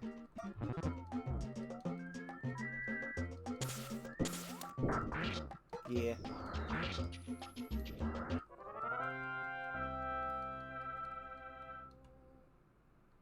It's been a hard lesson for me to learn, y'all. I spent too much time when I first started out with Twitch, like when I was first like learning the ins and outs of Twitch. I spent too much time in streams with enormous communities that everybody wants them to play that one game, and it's like it like got stuck in my head that that's what a successful streamer looks like, is like somebody who's just doing whatever people tell them to do as far as like gaming. And I've struggled with moving past that, but I think I'm doing better now.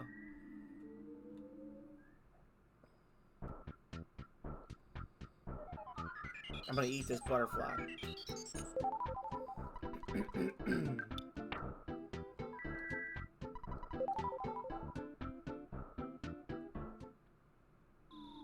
Yeah. Truth.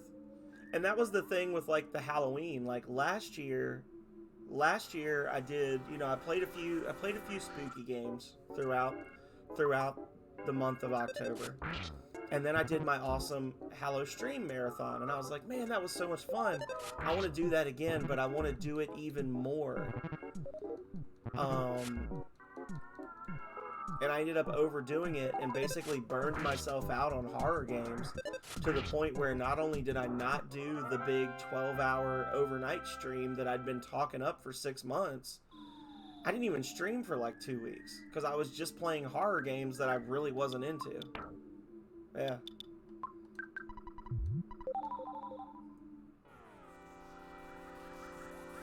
Like I was just like, oh, I want to get through as many games. Like I think I was trying to beat like 23 games in 30 days. Which I could have done, but I don't normally play horror games to begin with. So why was I trying to play so many, you know?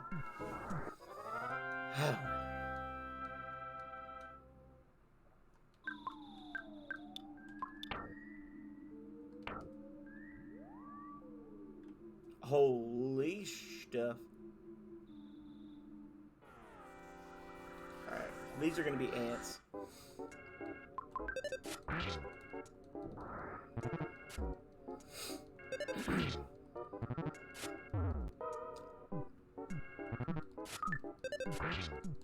$39? Jeez, oh.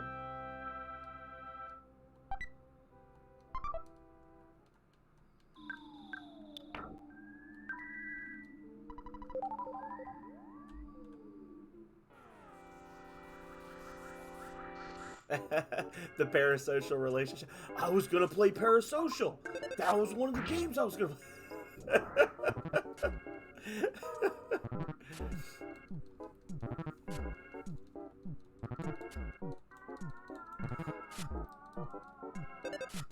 My other issue is I've got so many games that, like, because a big part of why I started streaming was because I wanted to, like, show off all these games from my childhood and talk about them with people.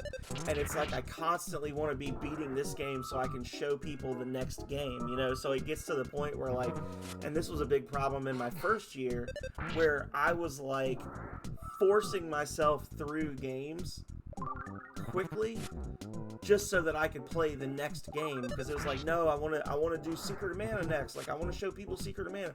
I want to show people Breath of Fire 2. Like, it just became like a beat the game to show the next game, to show the next game, to show the next game. Like, yeah.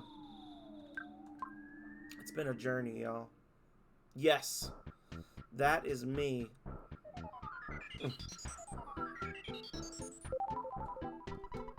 Which is why you can look on my schedule and see what games I'm going to be playing for Star Wars month in May.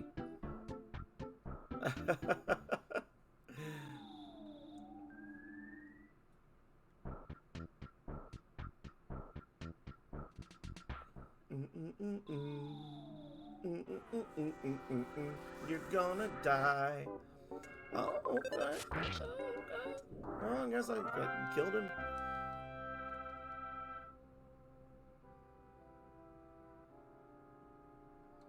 Yeah.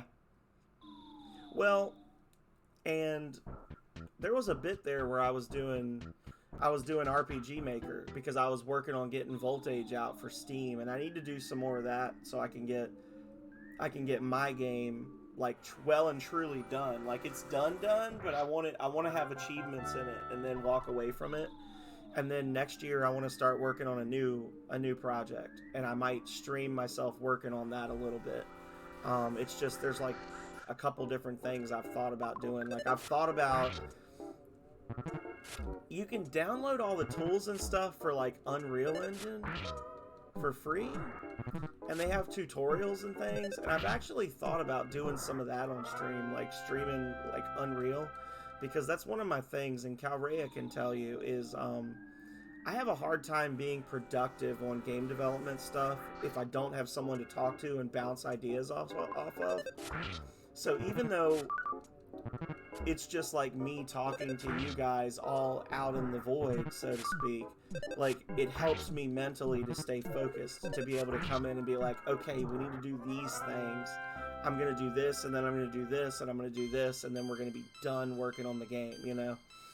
So I want to do another JRPG that is supposed to be, it's not going to be like Knights of Pen and Paper or something like that, but it's going to be based on D&D. Like, it's going to have a lot of branching paths and things based on, like, the items you have and the party members you have. And it's going to essentially be D&D, the JRPG. Yeah. Like, essentially, I talk myself through stuff. So, okay. So, I gotta be honest, guys. This is actually not OG hardware. I'm sorry.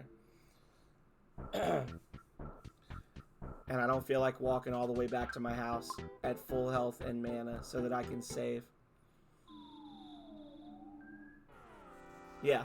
So basically, like, you're gonna be playing as like the generic adventurer, and then you're gonna choose a party of three allies from a group of 6, and they're all gonna have like different attitudes and different skills and different abilities, and they'll have different interactions with each other. And then essentially, instead of it being like one long drawn out adventure, it's going to be like little D&D campaigns. So like, it's going to be broken up into chapters, and there's going to be like a story arc to the chapters, but each one will also be like a self-contained adventure that takes like maybe 2 to 4 hours to beat.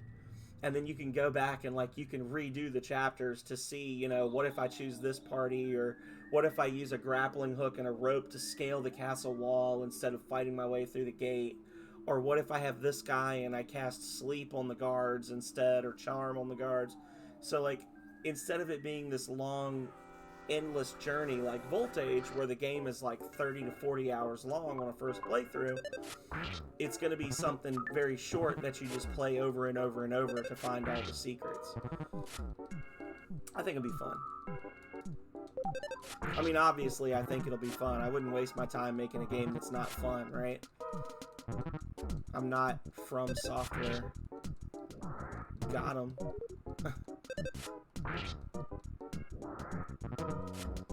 These ants are kicking my ass.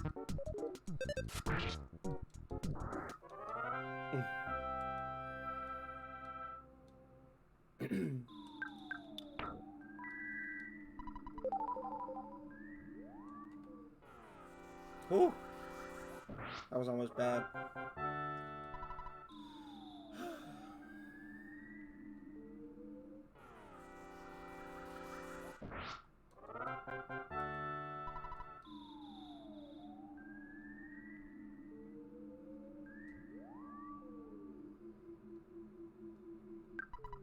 You finally got here. This is the first Your Sanctuary location. But it's mine now. Take it from me, if you dare.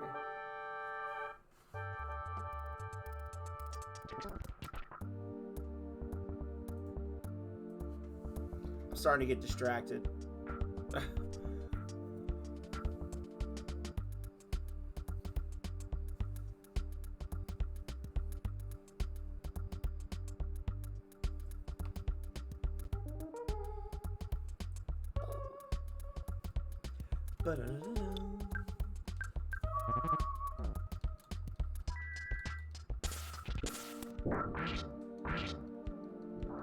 What is this? What does the ant have? Like 200 hit points? It's like 200 or 220, I think. Oh, well. Well then. So we're gonna heal, and then I think the next attack's gonna kill him. Maybe. Don't you do it.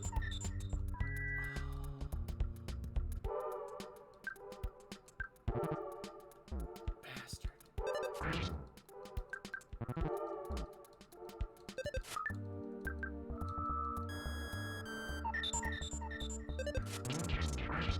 You're right.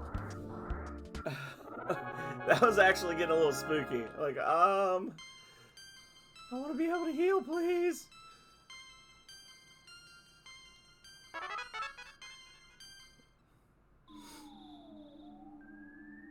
GG.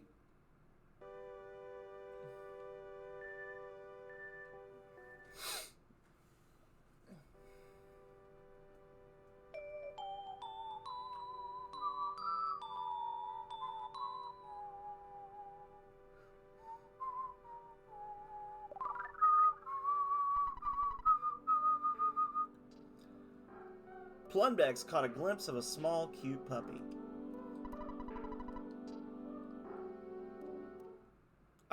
The cops better be getting ready for me, okay? Because I am off the chain.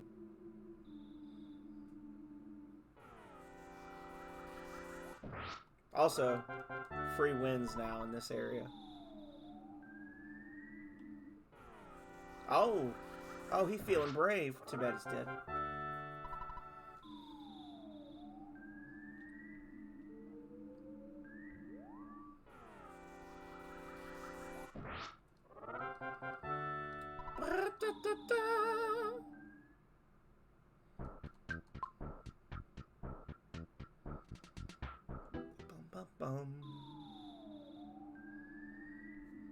This was the 90s, okay? Now I wouldn't make it up the steps.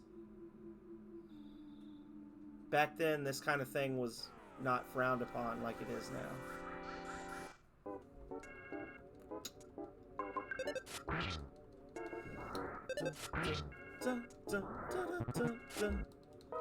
So, in theory, I could just, like, wander around here for a couple hours and level up more. Be like level 15 when we go fight the cops, but I'm not going to do that. I may come back and do that later when I'm off stream.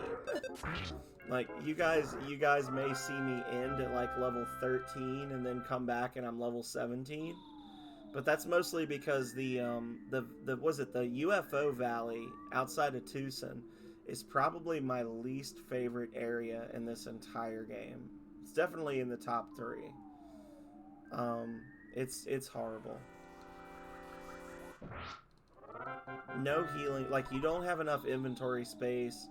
You got enemies that can create all these different status effects. It's when they start hitting you with homesickness. It's just bleh. Hey you, the board says do not enter. Couldn't you read it? No. What a rebellious kid. Come to the ONETT police station later.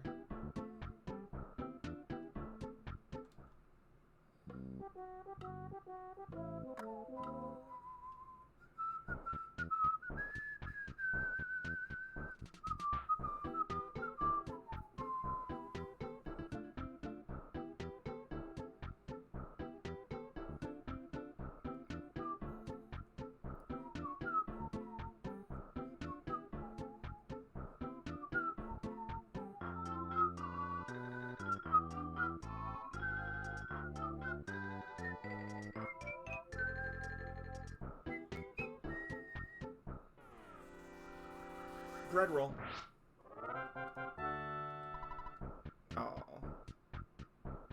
Just hoping for the free bread roll.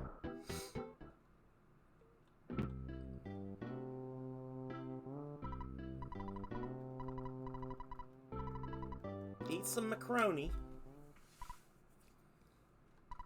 Plundex? Plundex. Plundex. I'm a friend who you have never met before. My name is Calrea. Can you hear me calling you? I am Calrea. Well, we know this is not really Calrea because she never picks up the phone. Got her. Seeing if she's listening.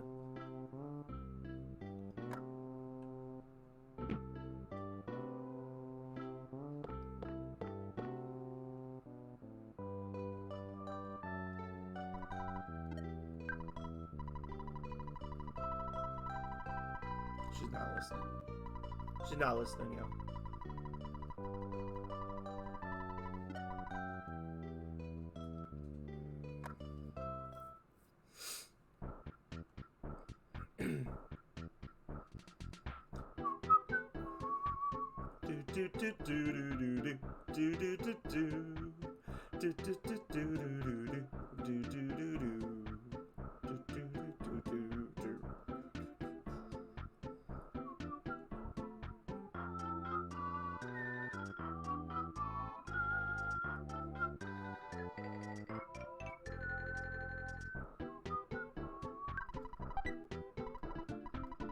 Aww.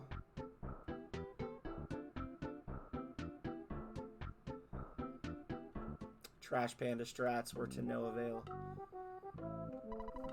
Why is the road to Tucson closed? An emergency, of course. At times like this, kids like you should be playing Nintendo games. Anyway, are you sure you want to go to Tucson? Okay. Follow me. Yeah, follow me in the back where the cameras don't work, so we can all just wail on you for no reason. America. Show me what you got. See if you can get past 5 of my best men. Yeah! Hey, small fry, you must be shaking in your boots.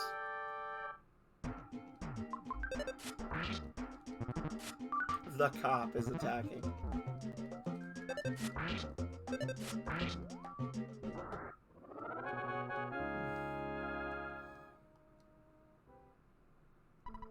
You're tough. You should join the police force. Your average policeman is stronger than any superhero.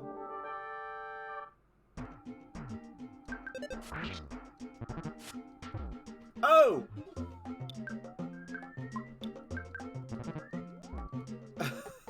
Jeez.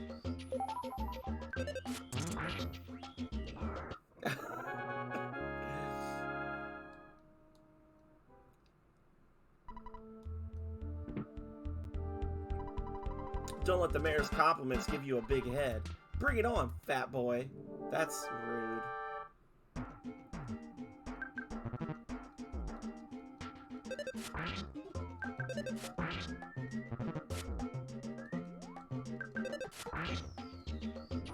Rude. A hamburger, not a donut. Oh, got him.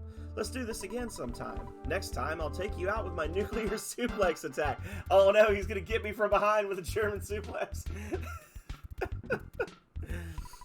Come on, I'm gonna take you apart right here, right now, baby. Alright, alright.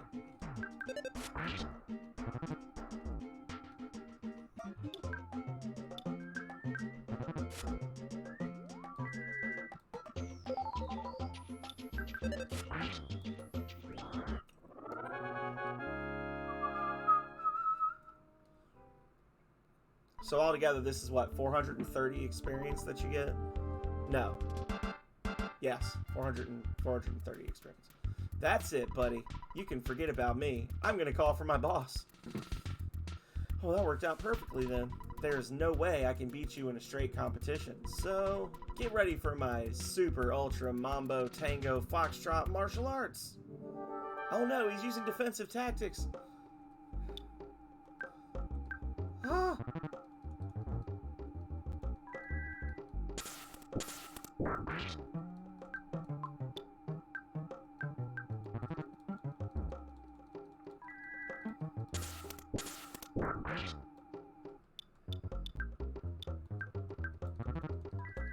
Is on guard. Thank God.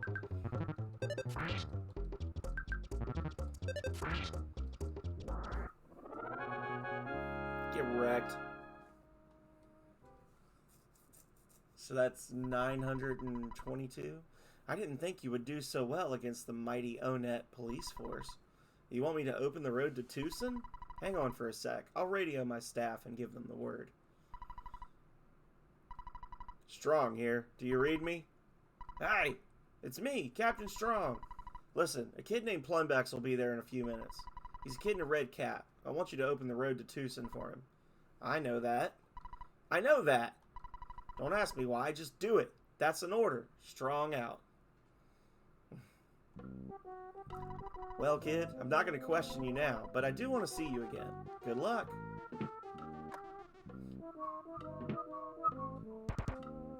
Hey, I'm in here. Go and find another can. Ha, just joking. Psst, I'm not really one of the gang. I'm a cop, even if I don't look like it. Okay. This is a jail. You guys have no business being here. Why are you asking about a driver's license? You're way too young to even think about getting behind the wheel, you little pest. I've been playing Earthbound lately. I'm having a tough time. Well, the riot's over. Now I can move on to parking enforcement. Hooray! Life is good. Dum dee dee dee dee.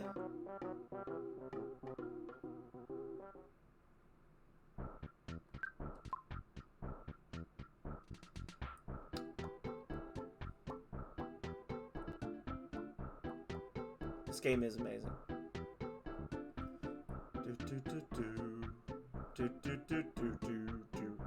This is a game that I was saying when I first started up, for my entire life, I will treasure memories of like staying home from school and playing this game when I wasn't feeling well. Because it was like a chill enough game that like if I was sick or whatever, my parents would let me play it. Because the music is it's not like loud and flashy and crazy, you know, it's just like kind of a chill game. So even if I was sick, I was like, normally they're like, if you're too sick to go to school, you're too sick to play video games, which isn't necessarily true because it takes a lot less energy to play a video game than it does to go to school for 8 hours, but whatever. But this was one that I could like get away with playing. Like I would drink my hot tea and I'd sit there and play on my game, you know, play my calm game. 85. So if that last cop had actually fought me, I would have gotten 1 experience point more than I needed to level up. Damn it.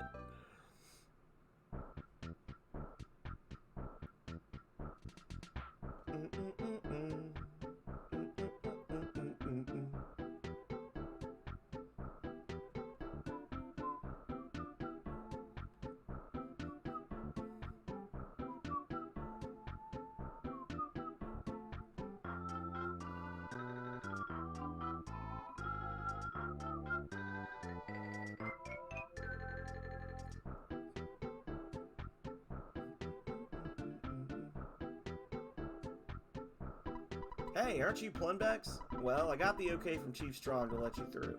Take care of yourself. You're doing well. Keep it up. I don't need no town map. Get out of here. Town maps are for suckers. Oh, exit mouse.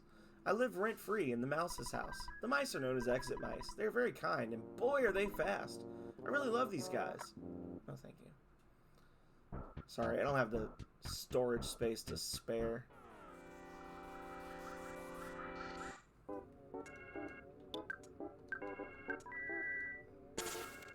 Thanks for the level.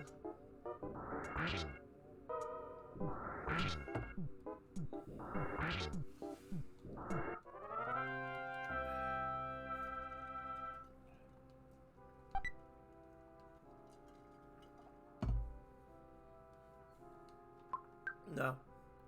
Yes. Wow. Was that a dragon? That's a Dragon Warrior 3 level up right there, y'all. You reached level 13. You gained 1 hit point. Nothing else. Go to hell.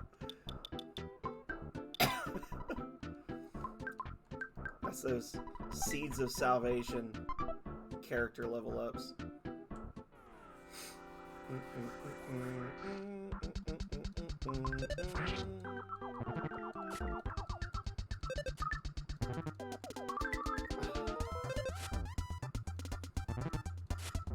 Bro.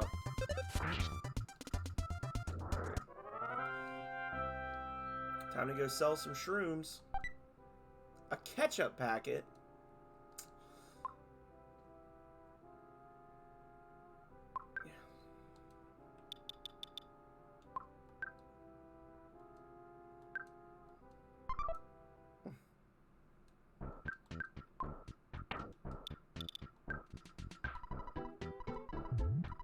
It was pretty good. Oh shit. See, I hate these mushroom enemies are the worst. Controls are going to be reversing soon.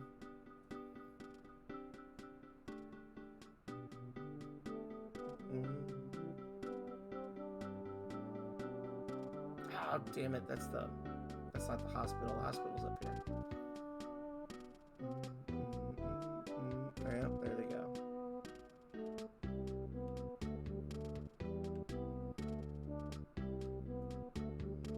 And they don't even reverse. It's just randomized. It's very...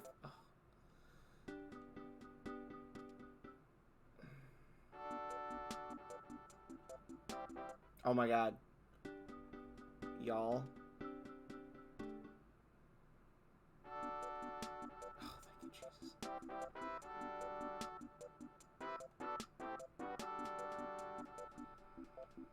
Okay.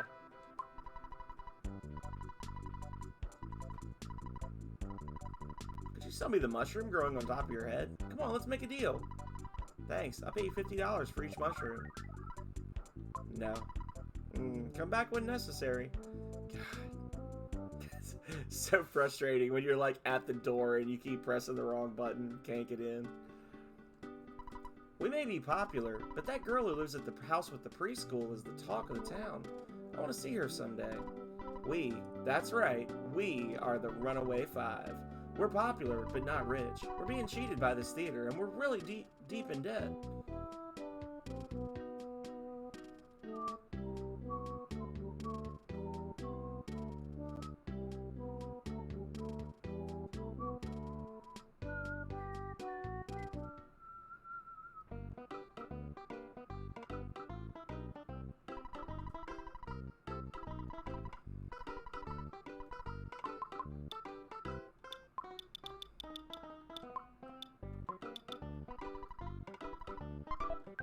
There we go.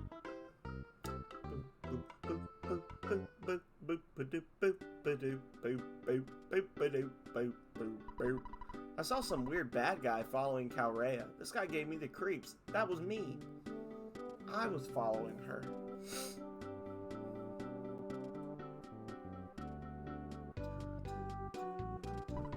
Berglund Park seems kind of dangerous, but there's some great stuff there. Hey, you know what? It's been great to have you too, Drew. Hope to see you again. I'm gonna keep on playing Earthbound on Tuesdays till we beat it. So I know how you feel about your JRPGs, and we got Breath of Fire 1 coming up. So hopefully I see a lot more of you, and definitely let me know when you're planning to do some Voltage, and I'll sit in and I will give you as much help as you want and no more. So.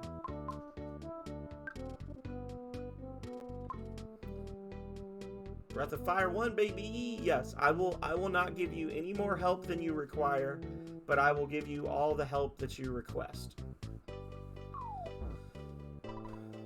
Breath of Fire 1 is one of the cornerstones of the Jank Bros history, right?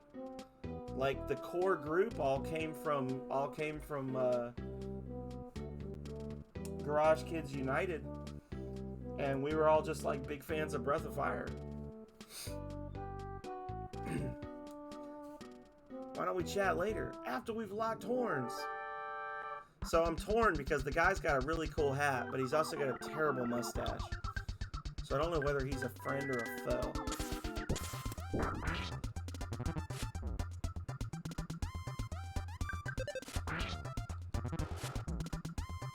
Listen. Plundex's body wasn't. No!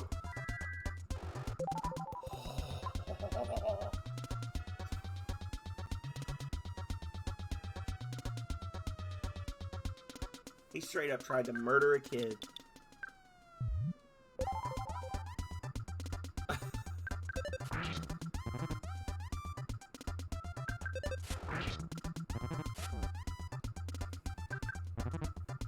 A biting attack?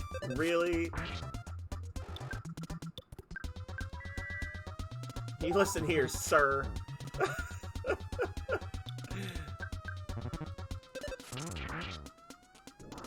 don't bite.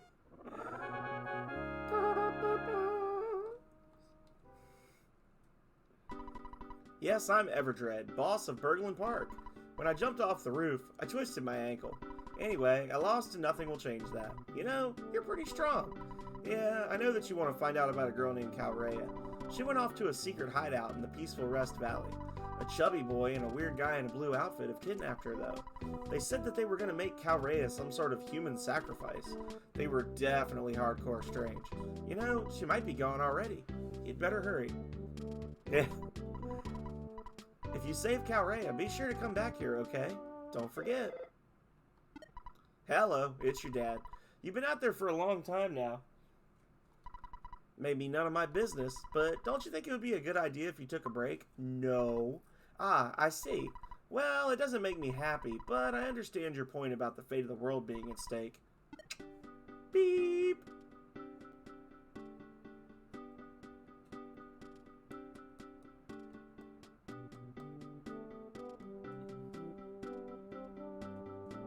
But I should take a bathroom and refill break.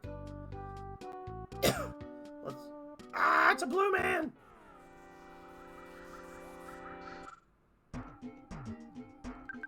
Annoying old party man. AKA a drunk.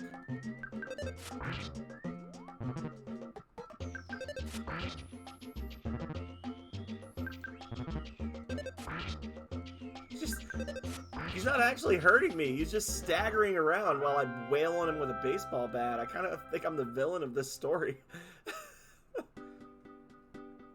The story of he and I. Damn. Basically just beat the shit out of a guy coming from a bar.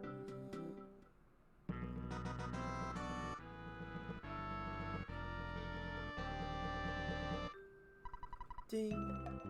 Ding, ding, ding, ding, ding.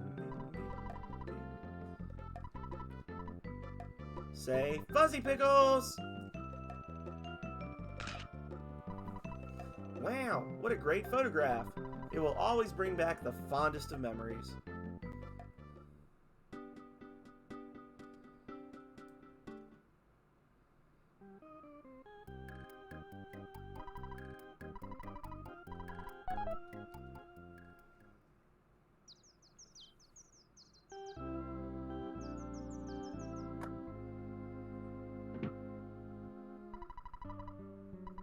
How about reading the newspaper before you go? Here is this morning's Tucson Tribune headline. Ghosts found to inhabit tunnel to Threed. Okay. What? So, what? Huh? Pardon? Jeez. You're annoying. Dang me. Yeah. Hey, you. Later days, pal. It's so hot today. It rocks. Is it cold today? Oh ho, see ya. Here, get yourself a juice or something. PlumX got $50.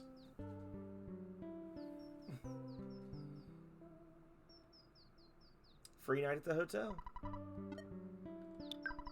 Is that you, Plumbex? You called me back sooner than I thought. Everyone here is doing just fine.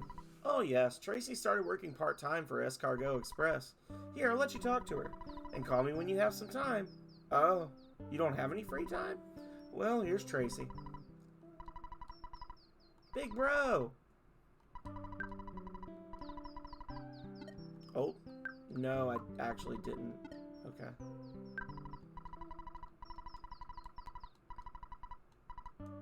I thought she was going to give me the phone number. Continue. Alright. So. It's time for our favorite screen. Right? Cleveland Tom always says, it's time for our least favorite stream. Or our least favorite screen. For me, I'm like, it's time for your favorite screen. The one I'm not on. I'm going to go get a refill. I'm going to use the restroom. And then I'll be right back. We got another couple hours of Earthbound ahead of us. So don't go anywhere.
Kirk, Philip, and Hannah. Hope you're both doing fantastic tonight. Alright, so away we go. Should probably buy a new baseball bat before I go too far afield. Hello, this is Escargot Express. Go to hell.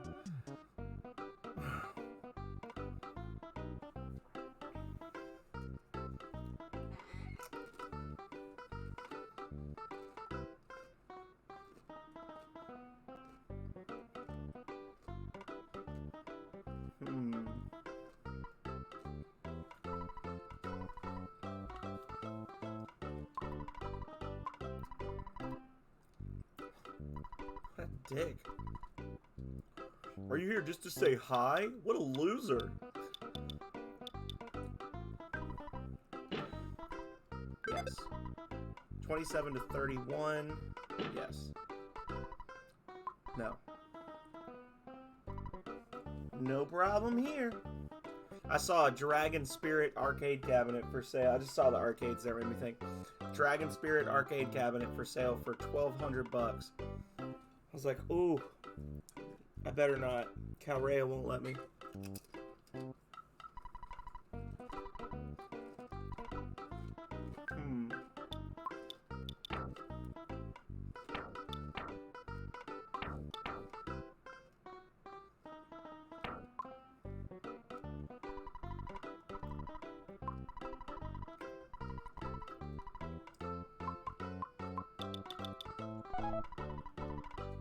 There we go. So the question is, yes. The question is yes. The answer is yes. The question is, do I buy 3 teddy bears and just roll with them? And the answer is yes.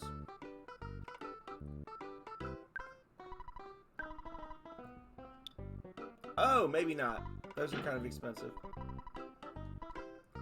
I don't remember them being quite that pricey.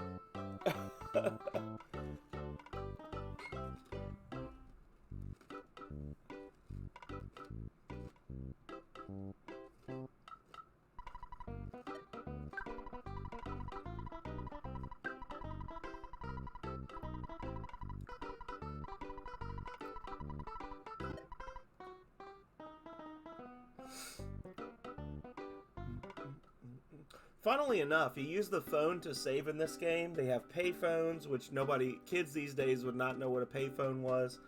But you also wouldn't see that. It's funny.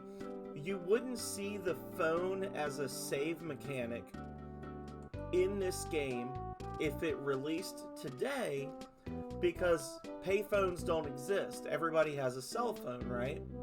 So if this game was released today, you would have a cell phone and you could just call your dad whenever to save your game. Which is fitting, because nowadays JRPGs will generally let you save your game whenever you want to. Like, the idea of like having to go to a save point is kind of becoming antiquated. So I knew I had that money. I needed that money for something. It's that stupid little Apple kid. Or wait, no. Yes, Apple Kid wants food and money. Orange Kid just wants money. Okay. I knew I had taken that money out for something. I just spaced. It's just one of those funny little things where it's like, nowadays you know, like, I'm not gonna repeat the whole thing, but it's just it's fitting that you wouldn't see this mechanic nowadays, because it wouldn't make sense, because things in the world today would basically just adjust them. Like, I guess they could make it, you could save using your cell phone, but like in some areas you don't have signal, which would actually be a really clever way to handle that. Like using your phone to save. Hey, absolutely, Tom. Thank you so much for coming in tonight. Thank you for the redeem. I am looking forward to it. I was actually thinking about either playing Secret of Mana or Breath of Fire as like a weekend game on top of this. So you helped me make that decision. And don't forget, Rings of Power Thursday night. So this might just be like a whole week of shit you want to see.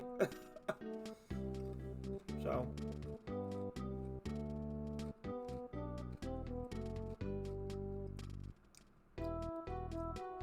that would be interesting to see Earthbound come out today.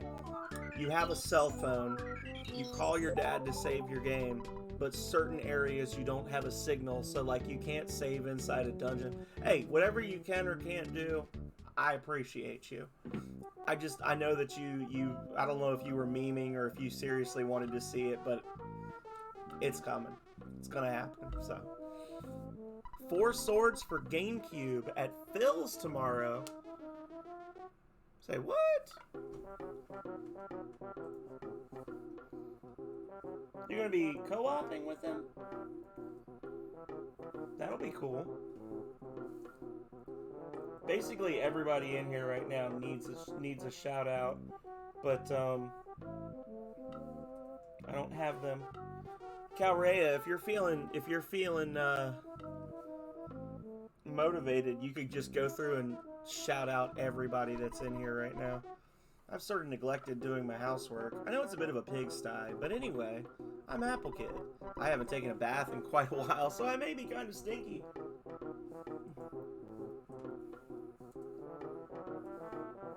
Yeah. Breath of Fire 3. By the way, I'm starving. Do you have something to eat? If you do, can I have some? Yeah. What can you give me? Eat this teddy bear. Thanks. You seem very nice. I wonder if maybe you would like to invest some money in my inventions? Yes, yes, yes. Oh, excuse me. I mean, thank you. By the way, I could really use $200. Yes. Get 'em. Broken machine. I am a mouse. No one has given me a name yet. You took care of my master. In return, I want to give you this. Please take it and say nothing. Plundex got the receiver phone. You're not allowed to shout out.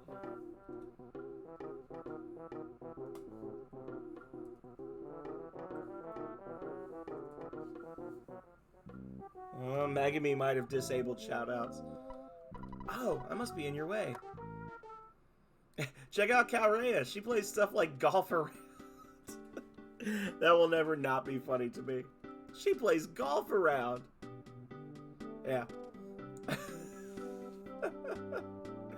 Yeah, everybody. Calrea plays Golf Around on stream. You should check her out if you like Golf Around.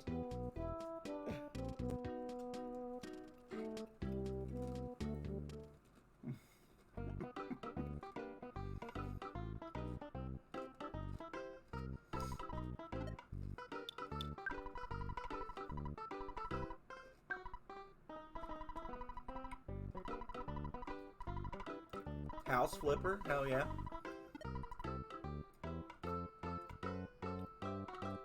Summoner? I think everybody in here but Calrea streams. Or at least everybody talking.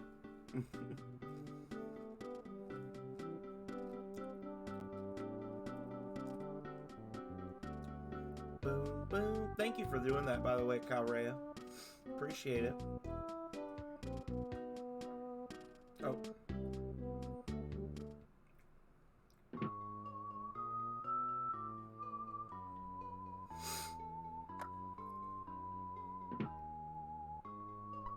So, you want to see Calrea? Many come here to see her miraculous powers, but they're just leeches. So, are you from a TV station, or what? No. To meet you or not to meet you can only be decided by Calrea. She has said she would only meet with a boy named Plunbex. So you're Plunbex. You're the one that was in her dream. You will save the world. Let me go call Calrea.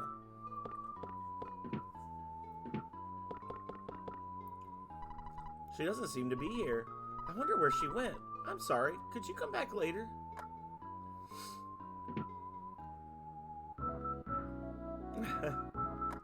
No, you're fine. Ah! Purple hippie.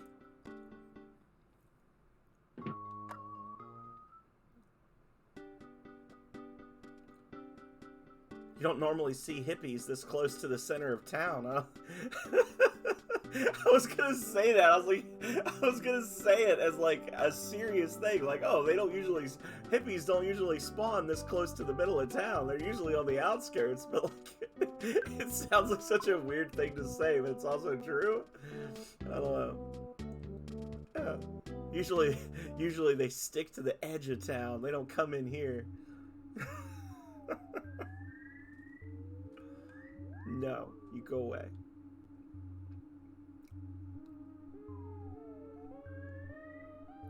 We are gonna shamelessly respawn enemies to get through this area. This is like my least favorite area to fight shit in, because it's just you against a bunch of bullcrap.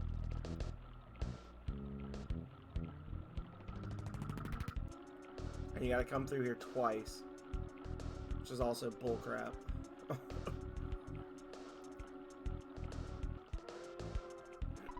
For some weird reason, a pencil-shaped iron statue is blocking the path.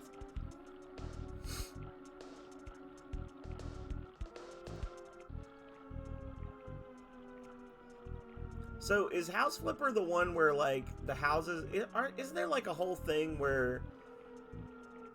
I feel like I saw something... Somebody might have been, like, joking. But, like... Are some of the houses, like, later on in that game haunted, or, like, people have been killed in the houses or something like that? Or is it literally just, like, a wholesome thing where you're going around and redecorating houses? Like, I feel like that was a thing. I don't know. Maybe it was, like, Markiplier or somebody that was streaming it and trying to be funny. Yes. Oh, they are how they are? Okay. They're, like, haunted houses and, like, murder houses and stuff that you're trying to sell. Hello. This is the Apple Kid. I've just finished work on this great invention. Get over here as fast as you can. This thing is so cool. See you soon. Slam. Beep.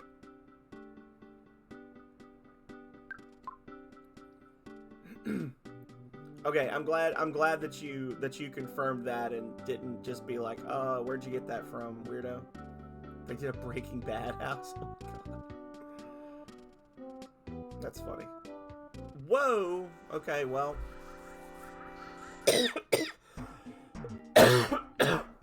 Cops and dogs. I don't know where all these enemies are coming from in the middle of town.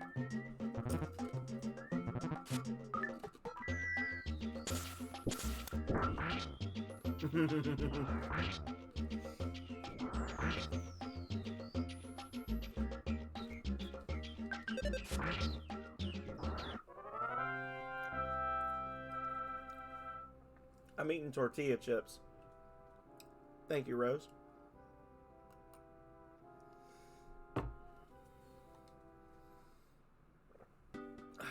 Cheers to Rose.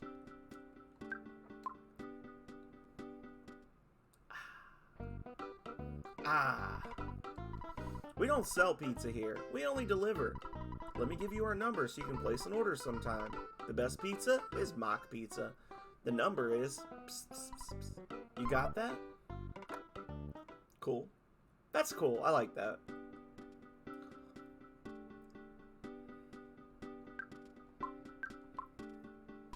Are you looking for that so-called genius, Apple Kid?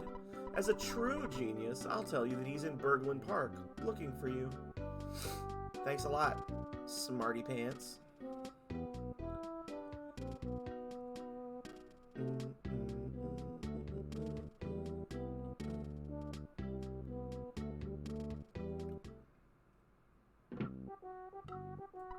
If you save Calrea, be sure to come back here. Don't forget. Oh, there he is. Okay. I'm feeling really out of it because I've been working all night, but finally the pencil eraser is ready. This machine will eradicate all pencil-shaped figures in just 1 second. It's incredibly powerful. Just don't use it near a shop that sells pencils. Here, it's yours now. Diddly-diddly-doo. If I invent some other brilliant item, I'll call you.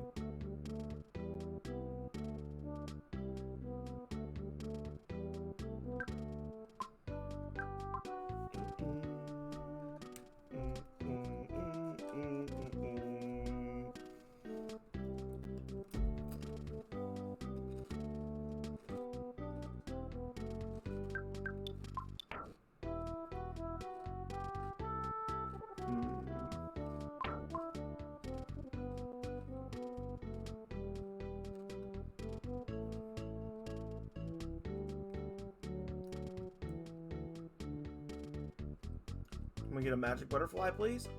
Thank you.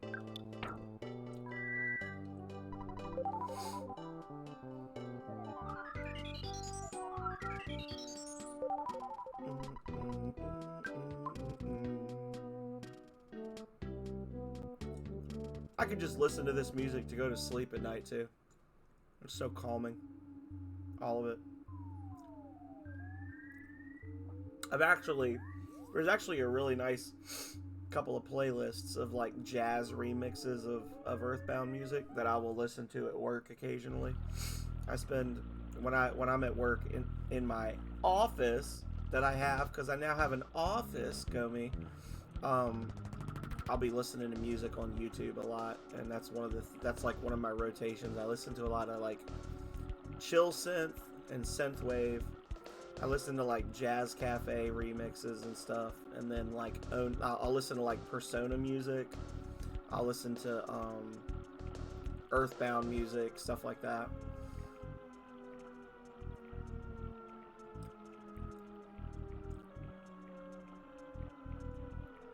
I don't know. I probably shouldn't, but I also know that there's a lot of other people that do the same thing. So, I mean, it's not like I'm on YouTube watching like Hell's Kitchen or something, you know. It's literally like I show up for work, I turn my computer on, I go on YouTube and I type in like Lo-Fi Cafe, and then I just pick something off the list and listen to it for 8 hours. So I can't imagine that I would get in huge trouble over that, because it's not like I said, I'm listening. It's obvious that I'm just listening to music while I work and not goofing off. So, but that's right. I finally got my own office again.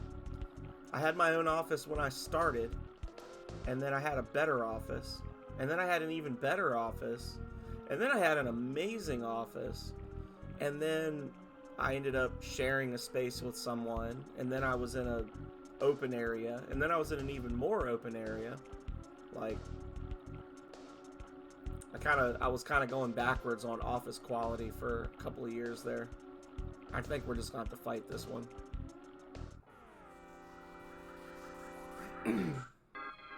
But now I've got a great office. It's not the best office I've had, but it's definitely one of the better ones.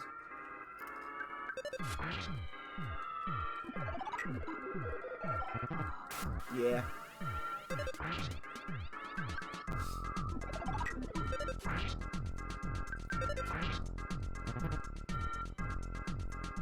My office building, without getting too specific, my office building, the back of the office, there's like a nice little courtyard where people can, it's like, there's like some brick and a few tables, and there's lots of trees, and it's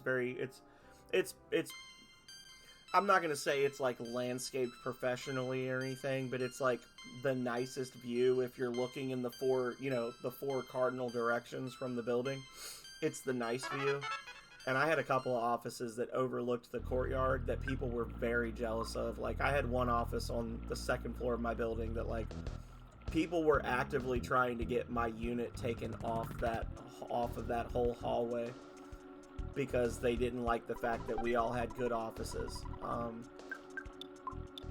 And then we went up to the top floor, and I had an even better office for a while, but then COVID happened and they took away my office because I wasn't in the building enough to justify having such a great office. I had like a manager office just from sheer stupid luck. I was in a beautiful spot, huge spot, and they were like, "Yeah, this isn't gonna work." When COVID happened, they were like, "You cannot have this space if you're only going to be here one day a week." I was like, "I'll come in more." They're like, "No, you can't come in more." Oh.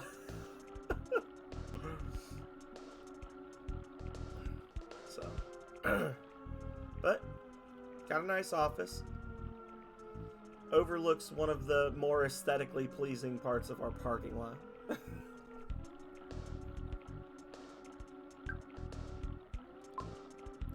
Woot. I wish I could do more day streams. I'm hoping starting next semester, because I have a different supervisor now with the new job, Kale.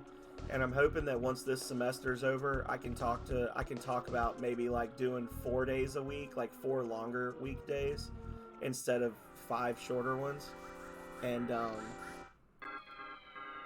maybe start having like a regular daytime stream during the week on Wednesday or something. We'll have to see.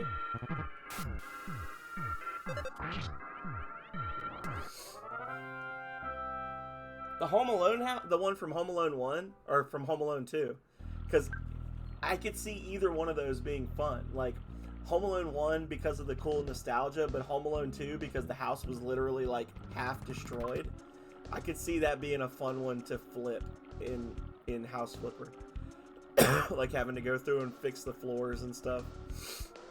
I think there's a hard hat up here.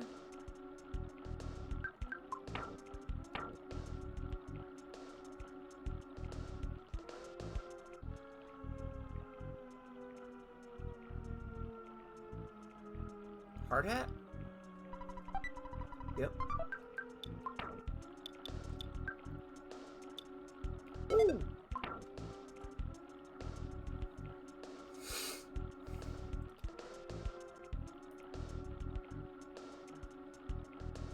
No, no, no. Not today, Deviltree.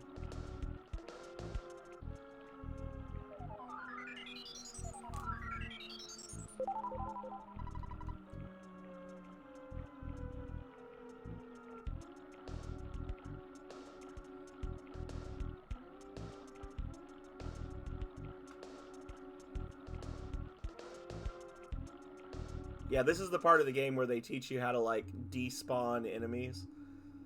This is where you learn the despawn manipulations in this game,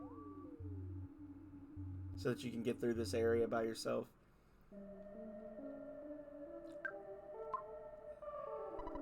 Welcome to Happy Happy Village. One day, Mr. Carpenter received a revelation. He now speaks the real truth. Up until now, he's been speaking the fake truth. I hear many footprints exist deep down in the East Cave. People call that place Lilliput Steps, and it makes them feel uneasy. I'm monitoring those who don't pay at the food stand. I think those who won't paint everything blue are opposed to peace. I want them all to listen, even if it requires kicking their butts. Butts? What if I don't want to say butts? Butts. No, I'm not going to say butts. Dash inside.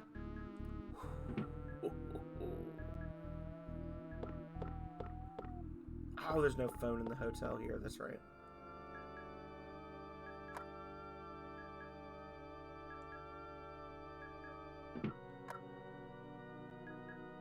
Okay. It's like, is this my life? Am I just doomed to fight a cultist here? Blue, blue. I wish for everything in this world to become blue. Tweedledee.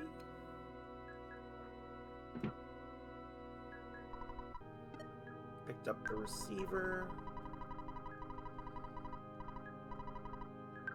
Record. Record of your adventure to this point.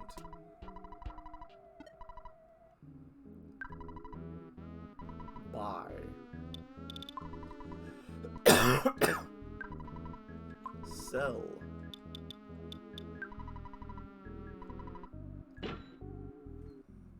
Time for sippies. Thank you so much for the sippies, Cosmic.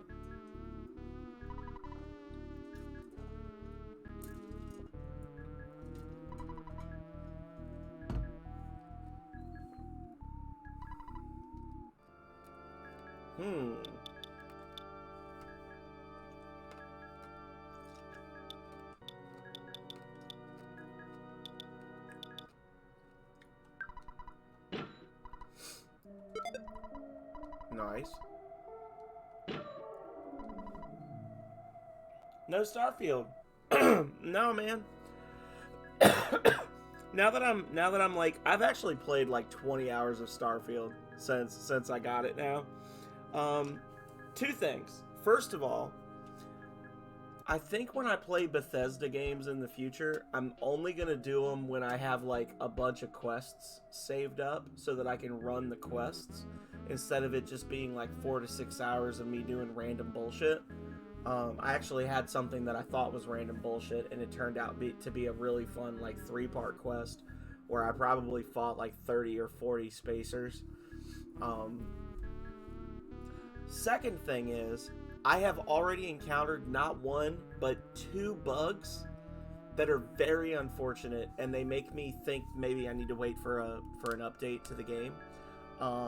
I managed to steal a really cool spacer fighter called a Spacer Raccoon.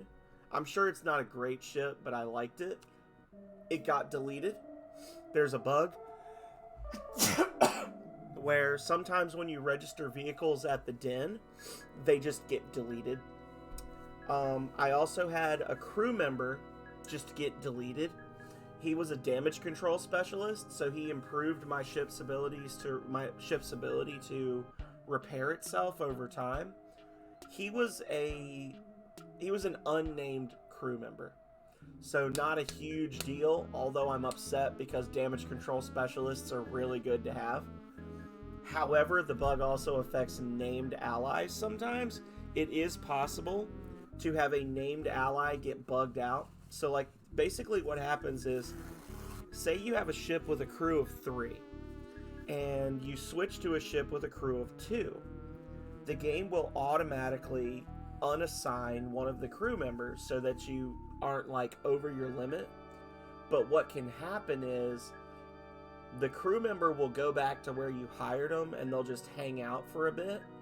If it's an unnamed crew member, they just despawn. If it is a named crew member, they can actually bug out to where they will refuse to talk to you, and you can't complete their storyline quests if that happens. Both of those things is making me very leery of playing the game too much until they put out a big update for it. Yeah, so lost my damage control specialist, lost my raccoon. I was very sad. I was going to name it the HMS Megami, and I didn't even get a chance to before it got deleted. So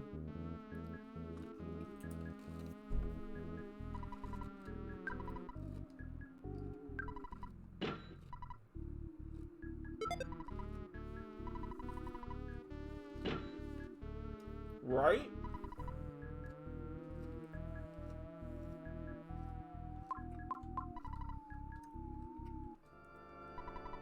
Like, these are known bugs that were happening on day 1. Bethesda's back to their old tricks, right? Putting out half-finished bullshit and thinking they can fix it later. So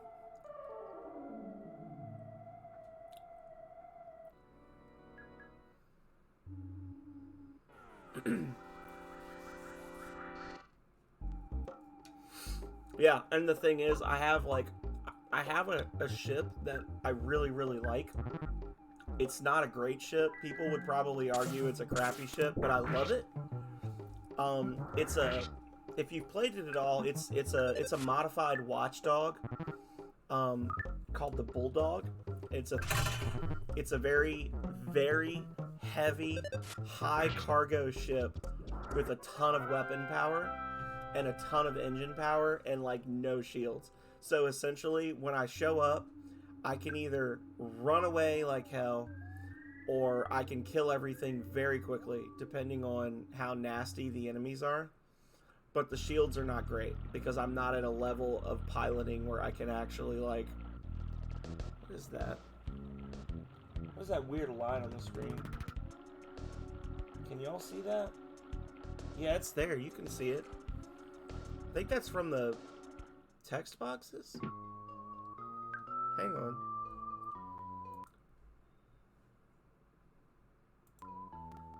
Huh, that's interesting. I just don't want to lose my good ship. Who?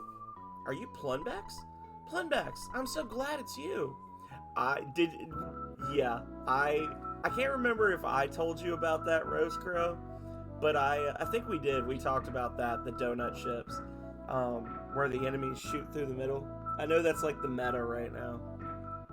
I had a dream that a boy named Plunbex was my destiny. Calrea, you cheating hussy. I know it's hard to believe. Therefore, I knew you would rescue me. If you didn't come, I would have had to try to bust out of here. You can't open the door. You'll have to get the key from Carpainter. He's got it hidden away. I heard Carpainter can control lightning. In that case, you should wear this Franklin badge, okay? They didn't? Well, that's on them. Come back here and get me once you defeat Carpainter. Don't worry about me. Just kick butt like I know you can. We gonna do it. Aww. Hey, Plunbex. You're just here to bother me, aren't you? You can call me Master Pokey, since Mr. Carpainter made me an important person in Happy Happyism. You should join us, but I know you won't. I'm glad I joined. I'm not gonna fight you, but these guys will. Later, potato. Look, who are you calling a potato? Looking like Chonk from the Goonies.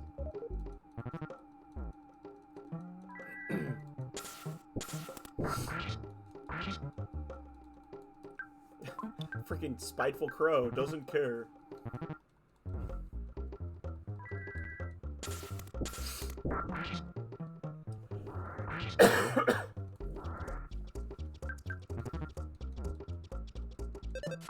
Spiteful crows are the worst. Worst enemy.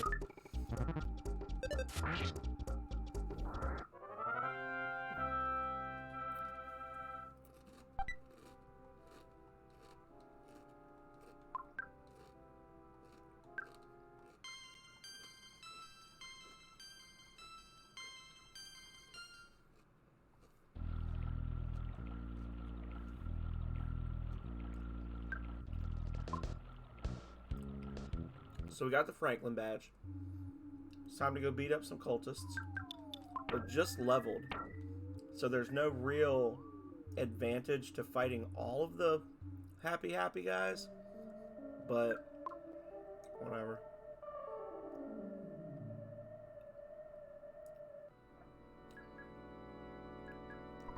Excuse me, tourist. I'm collecting donations to help protect the world from contaminants. Donate with whatever you can.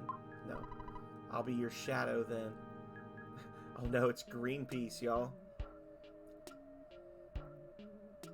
Lost her.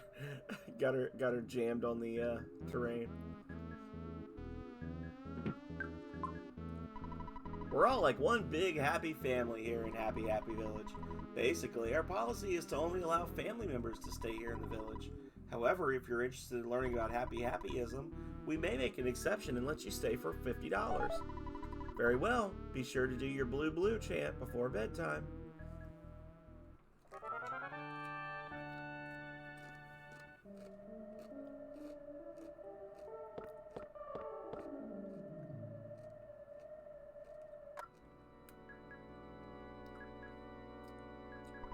I'm just a plain old cow, but Mr. Carpainter's messages always move me.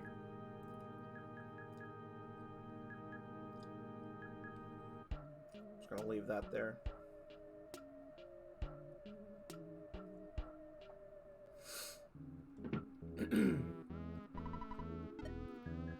I don't want to milk that one.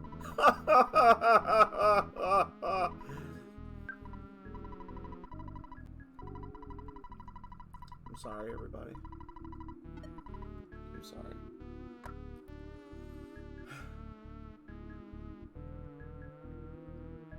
I think we're gonna finish tonight in Threed. Because I started to say that earlier when I was talking to Drew. I don't normally do the Lilliput steps now. I don't see the value in it because F that place. Blue, don't bother us. We're in the middle of prayer. Okay, I'll move out of your way. Go quickly. What? Are you saying I'm only capable of walking in place? That's not true. See? Green. Oops, that's not it. I'm still new at this.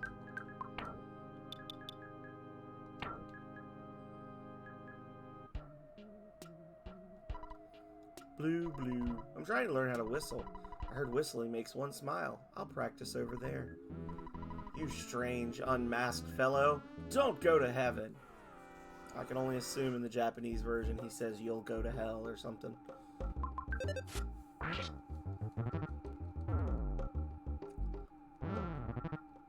He broke my teddy bear, and then he called for help in the same round. You bastard.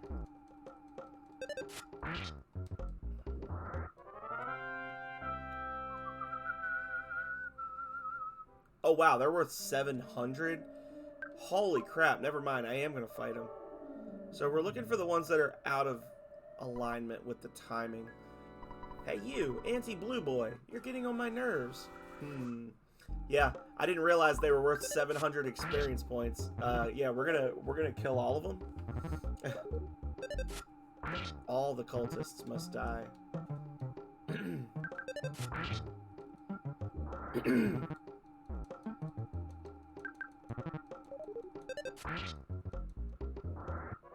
Well, I guess it's like 350 per enemy. But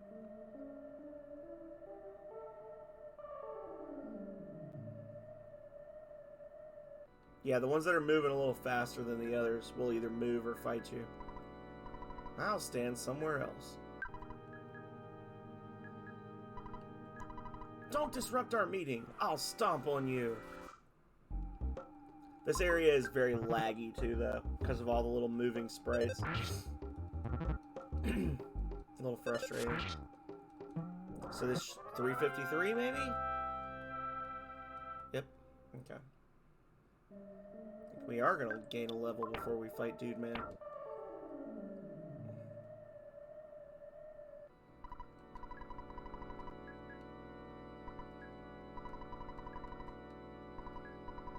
I'm blocking you. Okay, I'll move out of your way. I say, arm the torpedoes, full speed ahead, or something like that. So now I'll crush you. Okay.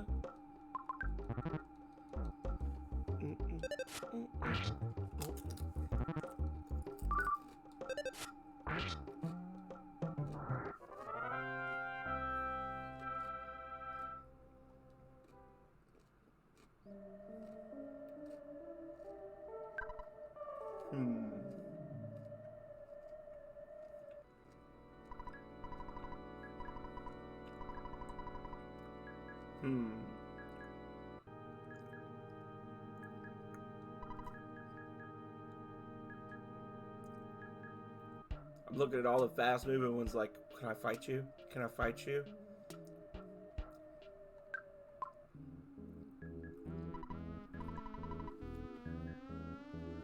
Why would a person who's not blue be here?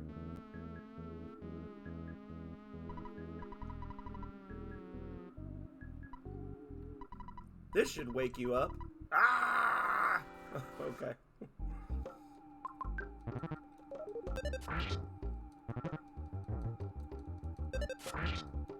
Brit. These guys are just free experience. They're so weak. Oh, baby. Yes. Yes. What? 40? Holy shit. I'm not sure if these are randomized or not. I feel like some of these are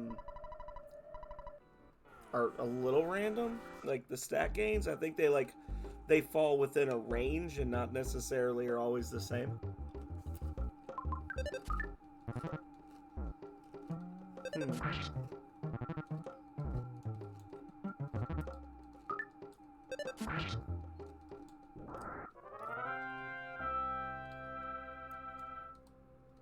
Nice.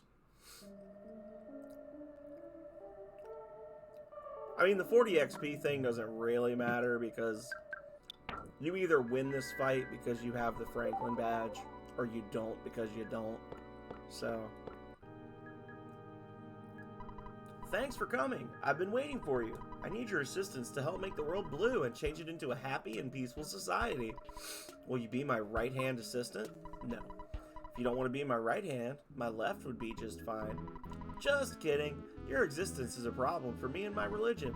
Defy me and I'll end your pitiful game. Ka-ching. Carpenter's lightning was reflected by the Franklin badge.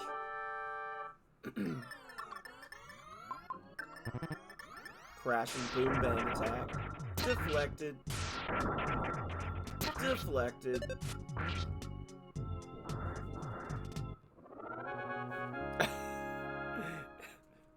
Get wrecked.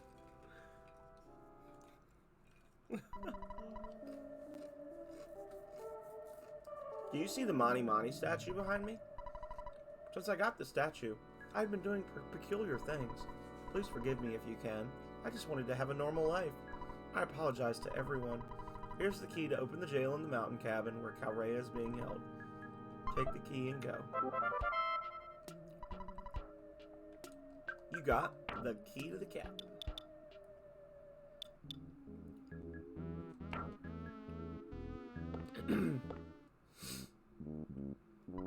So you're the boy that you went after Mr. Carpenter, and you're awesome. Thank you. I know.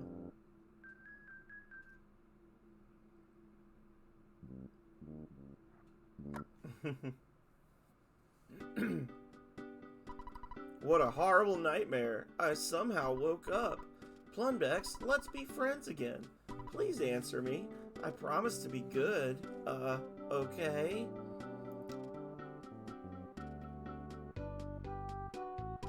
Ha! I lied! See ya, sucker. You got me. Oh, the eyes are blinking. Why are they blinking? No. Adam Zero, thank you so much for the why are they blinking for 10 bits. We will never know why the eyes are blinking, but we do know that that's not okay, y'all. That's not okay. Finally, I have a chance to apologize. Thank you so much.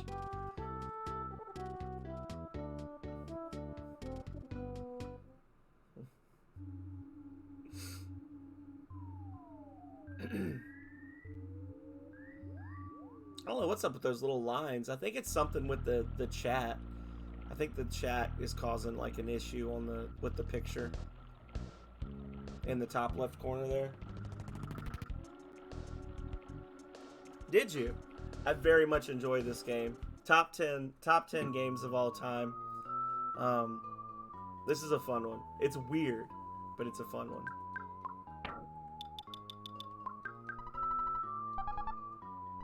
Thank you, Plunbex. You're just like I imagined you would be. I'm sure that some people in Tucson are worried about me. Getting back there may be dangerous, but we can do it if we combine our strength. I'm able to use a little psychic power that is actually pretty deadly.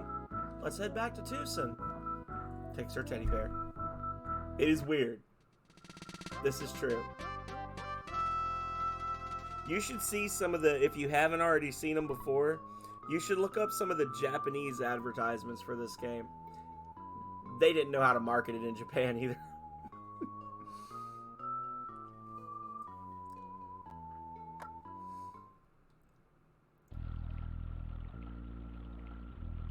Alright, Plumbex and Calrea set off with her teddy bear.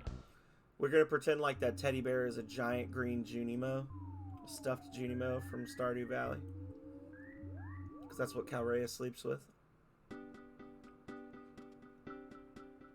Yeah. Right? Oh god, it's getting real. It's getting so real.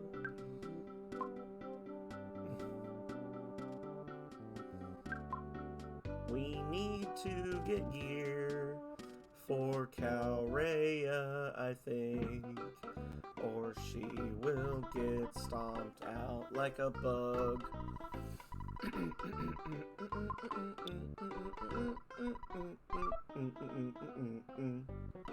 Hello there, how may I help you?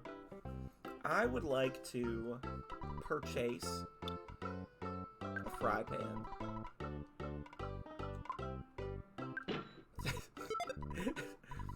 Watch carefully, y'all. This is the first and last time you will ever see Calrea holding a frying pan.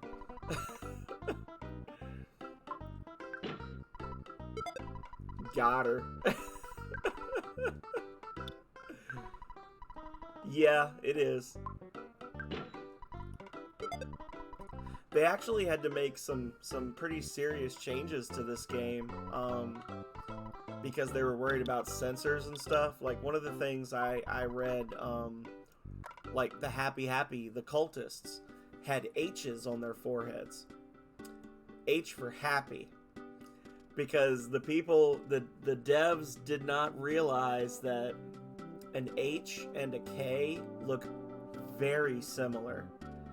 And if you change the color of these guys' outfits and you put a K on their foreheads, shit gets bad real fast. Like, I don't know. I don't know. Yeah. Yeah. So that had to change. And I believe the pencil eraser, if I'm not mistaken, in Japan, instead of a pencil, the statues look like octopi. It's like a metal octopus. And they changed that.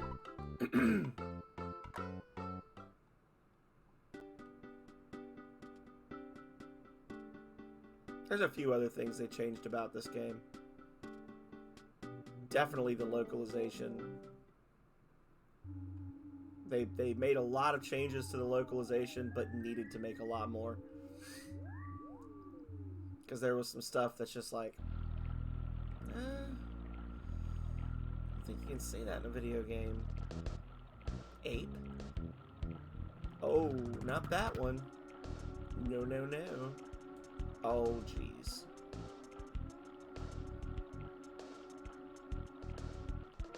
Listen here, Tree Daddy.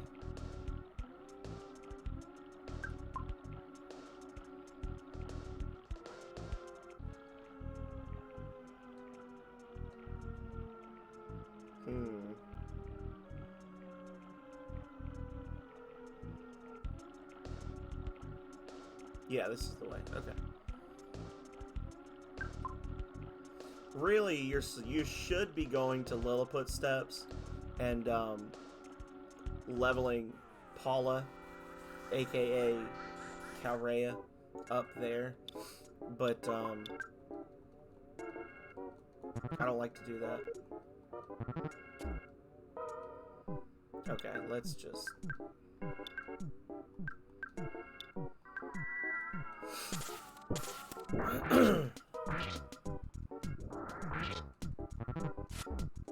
Really? A vacuum attack? Uh-oh. Uh-oh! This is a problem. Oh, it only hit... Okay, it only hit the teddy bear. I thought it was gonna hit everybody. I was like, well, we're dead. I truly thought we were done there. Yeah, you should be leveling her up before you go to Lilliput Steps, but I just hate that dungeon right now because the Mondo Mole is such a pain in the ass to fight. Like, I much prefer to come back with a full party and everybody's like level 50 and just one-shot him and laugh. This one and then the Trillion Age Sprout, because the Trillion, like, when you first start, like, when you first get to the point where you should be doing the Trillion Age Sprout can diamondize you, and you don't have a lot of ways to address diamondizing. So, you just, like, die to petrification, basically. And that's not okay. So, usually skip Sanctuaries 2 and 4 for those reasons. And this broken bridge should be fixed now.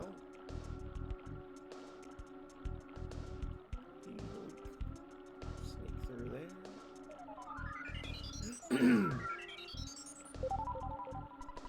A magic butterfly made Plundex and Calrea relax.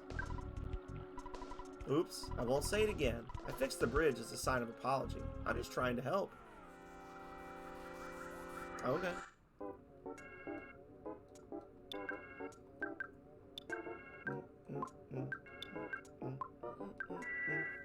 Of course.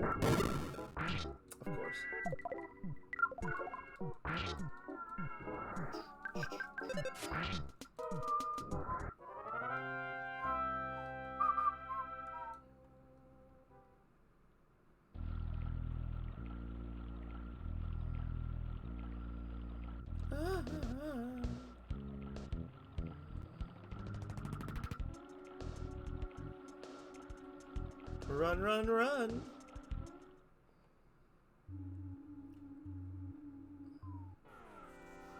Just the one? We got this.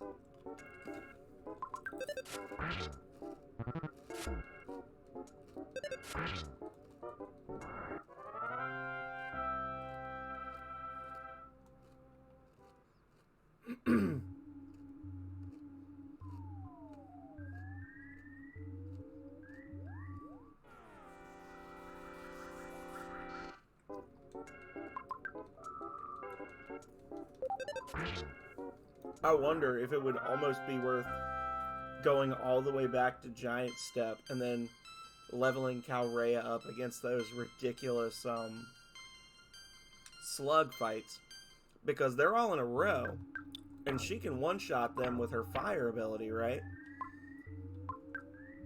So in theory,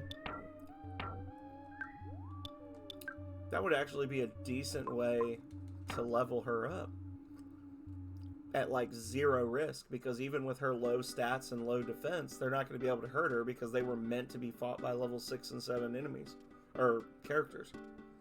I don't know if it'd be worth it.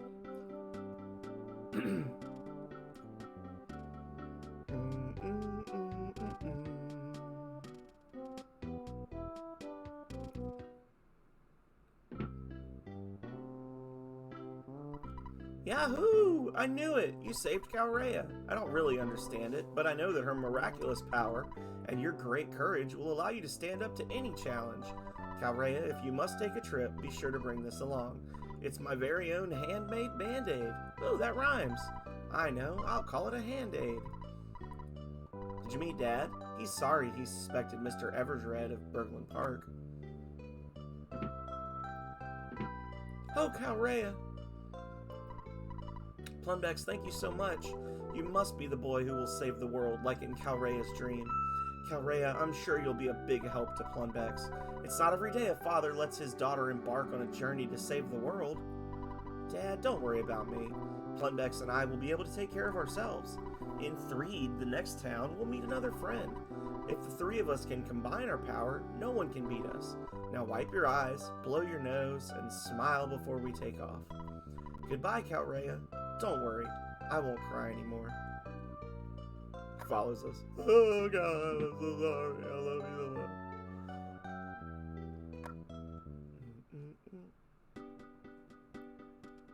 Hello, Plumbex? Everdred's looking for you. He's got something for you. Yeah, I'm going.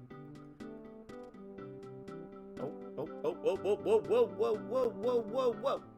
Listen here, son. Heavy stuff.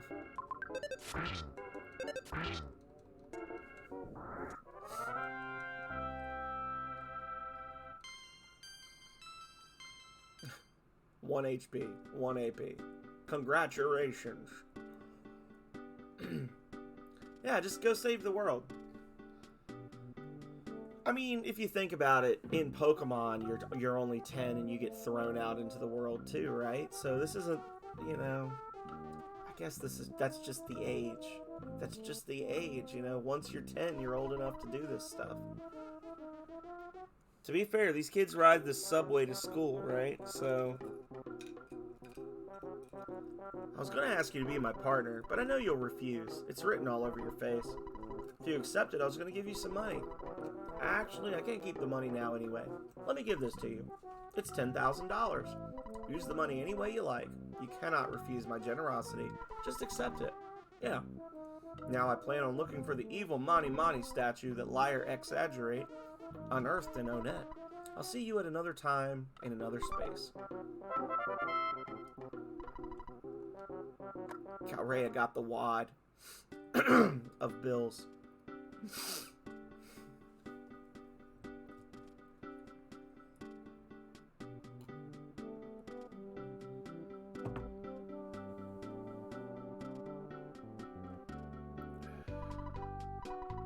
You're with a girl today. You must be pretty popular. How about introducing her to my bandmate? He's right there. Hey, you came with Calrea. You deserve a present, Playboy. Here's a backstage pass. You can get into our shows with this. Kyria got the backstage pass. She would get the backstage pass. I mean, if it was set in a fantasy setting, 16 is the age that we sacrifice children to demons.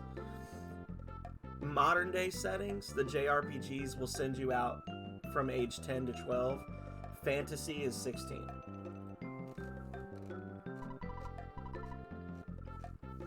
I'm a photographic genius, if I do say so myself. Okay, get ready for an instant memory. Look at the camera. Ready? Say Fuzzy Pickles!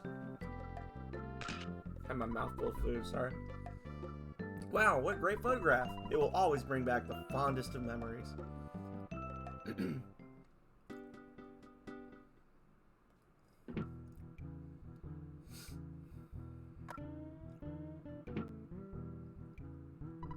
The Runaway Five owe me a lot of money. They'll stay here until they pay me back. They might be here for 100 years unless you decide to pay off their debt. Pardon? You want to talk about money? How about later, after the show? Even if we're talking big bucks. I've got definite rules about how I handle my money matters. Guess I lost my ticket, so now I can't get in. The ticket counter at the department store was even sold out. Here you go. Hurry, you're just in time to see the Runaway Five show.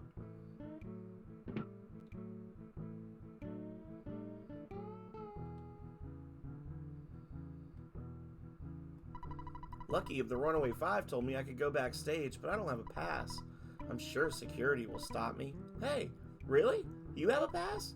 I can't believe it. Can you take me with you? Please, please, please. I could pose as your sister. Yes? This rocks. Let's go. Oh, my heart is pounding. And then she just runs in ahead of me. I wrote the lyrics to most of the Runaway Five songs. Money, that's what I want. Money, that's what is hot. Money, that's what I want. Money, it's what we ain't got, except freedom, freedom, freedom is what we've really sought. I'm a streamer, not a singer. Don't judge me. Hey, you get to see our show, you lucky kid. I hope you pay attention. I want some bread. I need the coinage. I want more dough all the time. Okay. I'm so excited, I might just wet myself. My heart is going pitter-patter.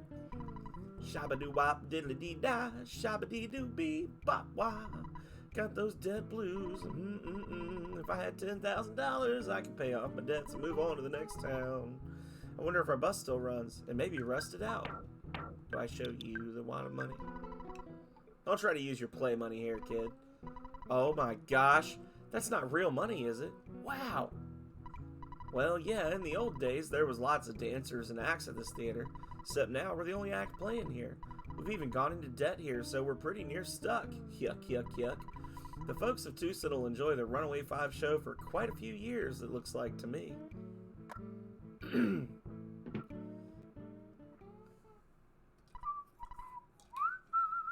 Yeah, that's right. Tonight you got the Chaos Theater Soul Men coming at ya. Rocking and rolling live on this here stage for a limited time only. The world's greatest bluesmen, the Runaway Five. And here they come. Oh yeah, baby. I can do the announcer voice. I just can't sing.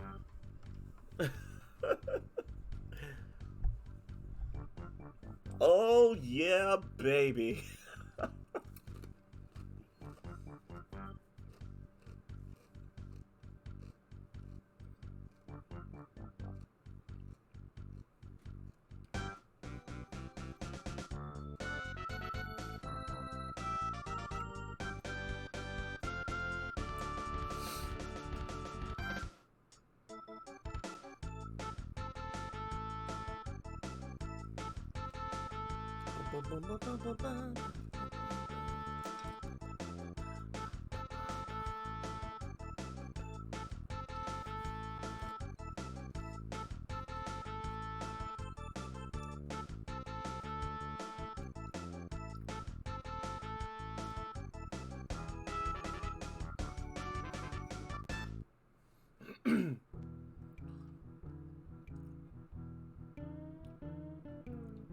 Good shit.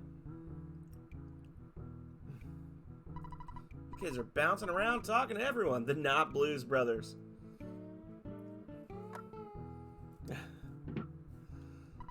Oh, pardon me. I was gonna say, I wonder which one is based on Dan Aykroyd of the two. Yipes! You surprised me. Now I'm not sure what to do. I got the money, of course, and now the Runaway Five are free to leave. I've got no complaints now that I have my money. Well, what do you know? This little nipper took us from a nightmare to a dream. Ow! This means we can get out of this dump. I'm a good driver. Come on, I'll show you. Alright, let's move on to the next town. I'm sure our old hunk of junk will get us there. I didn't make a spectacle of myself, did I?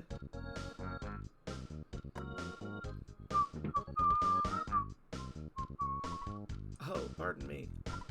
I'm gonna miss the Runaway Five when they finally leave, but that's life. I suppose I'll never see the Runaway Five show again. Let's go to Threed. Our tour bus is too loud for any ghosts to bother us. I love the fact that the word runaway is backwards, because when they created the sprite, as they did in many cases on Super Nintendo games, the left-right sprites are just flipped. So they made the sprite facing right to say runaway, and then they just flipped it. They mirrored it. Do you want to ride? Yes. Oh yeah, let's go. Get on the bus. At least I think that's what happened. That's the same reason why in Legend of Zelda: A Link to the Past, Link is only left-handed when he's facing left. He always holds his shield in his... Or, what is it? No, it's when he's facing down? I don't know. Like, in Link to the Past, one of the directions he switches hands. I can't remember which one it is, but like the joke response from Nintendo when they were questioned about that was that Link always keeps his shield pointed towards Death Mountain out of superstition. But really it's because they flipped the sprite.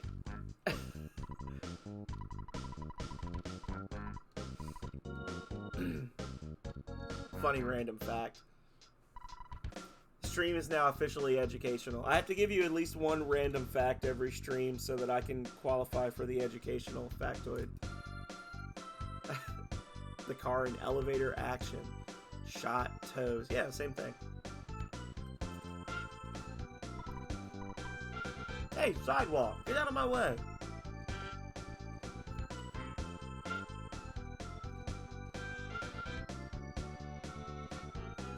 See? There you go, run away.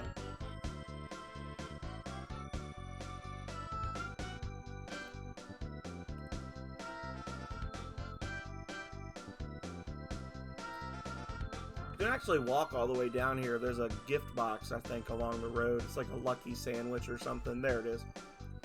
You can actually walk all the way down here and get an item, and then turn around and walk all the way back into town.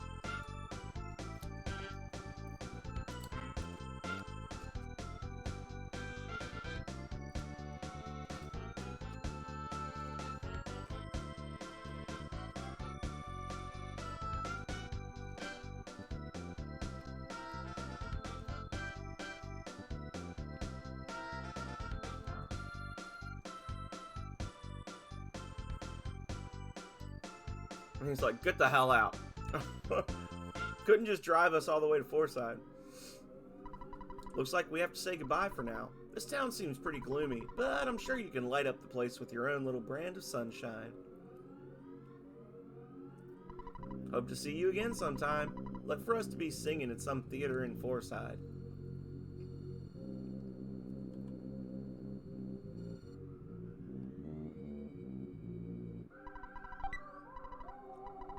Just plain old garbage. Just a trash panda with no treasure. This town seems very dark, right? People are mostly living at the center of town. I wonder how we should get the town back from the zombies. A rumor there's an underground path at the edge of the graveyard that takes you somewhere, When you get through the path, you'll meet a dirty, stinky, ugly, powerful monster. I wet my pants just thinking about it. I think that's the third reference to wetting pants that we've had tonight. The zombies are slowly advancing toward the tent. Everyone, I repeat, the zombies are on the move. I'm glad you're going to help us, but you're pretty young. Why don't we get all the zombies in this tent and then set it on fire? We may all get munched before we have a chance to do anything. How can we defeat the zombies? I just don't know.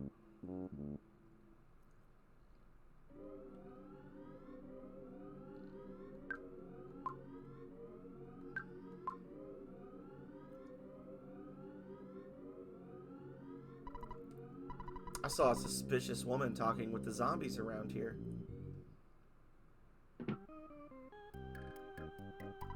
Welcome to the Threed Sunset Hotel. A one-night stay will cost you $120.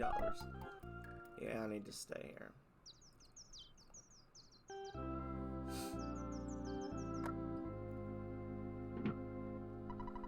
Sir, are you going out? The guest newspapers that were delivered to the hotel today are different than normal. The paper is called the Zombie Herald. I'm scared, but let me tell you what's in it.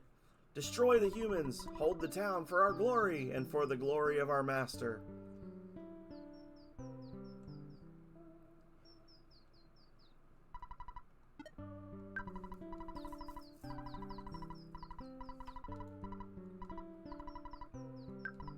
All done. Your dear old dad was also thinking about hitting the hay for the night.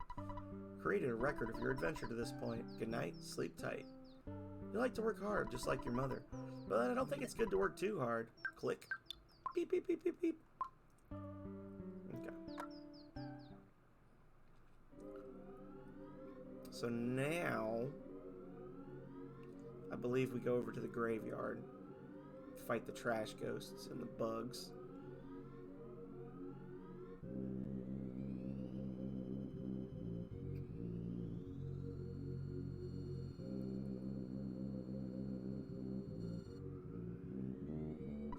He stares into your soul. He looks you over.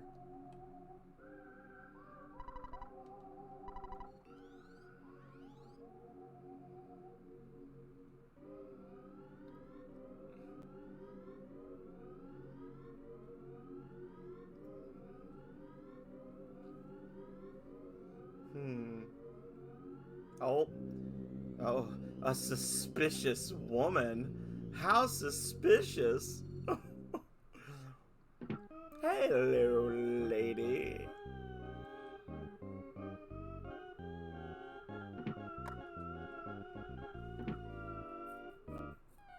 Oh, no. I've actually lived through this in real life. Not really. There were no zombies. Oh, you're losing consciousness. What could be the fate of Plunbex and his friend?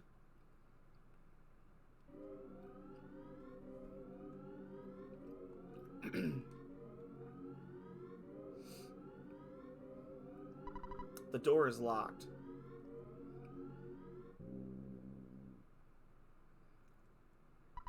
I'm calling out to you who I've never met. I'm calling our friend who we've never met. Kale! Kale! We need your help! I am Calrea, and I am with another friend, Plunbex. We are trying to contact you.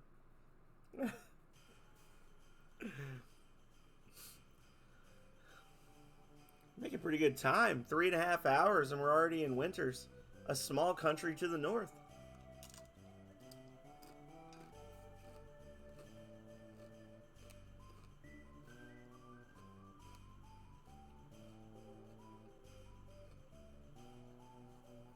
Snowwood Boarding House.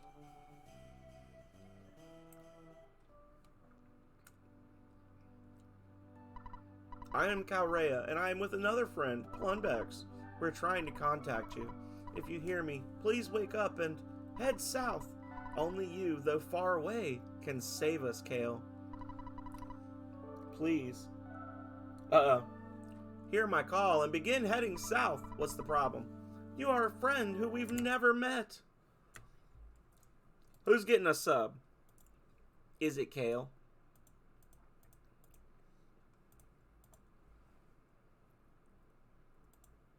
Your sub has expired? Well, I guess I have to give you another one. Oh, wait. I always almost do that.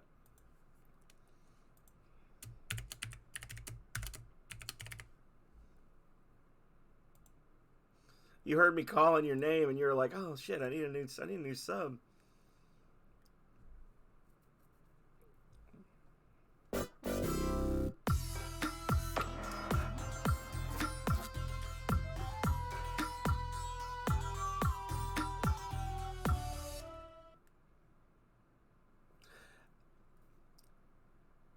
Why is it playing that music? This is not correct. I got rid of that. I got rid of all of that. It should have played. I literally, like, Calrea watched me set this up before.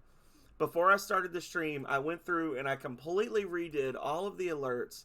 And what you should have heard was... Hang on. You should have heard this.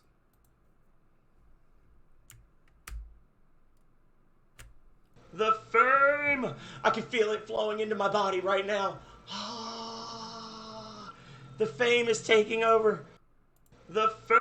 But for some reason, it's just not working. Ever since I got the new computer, my sound alerts are all fucked up and I can't fix them. I don't know why they're not working.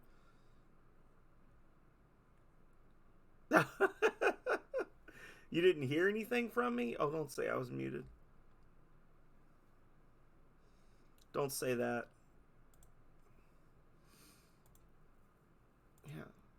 Delete this bullshit. Copy browser source. General. Hang on. Maybe if we do it this way.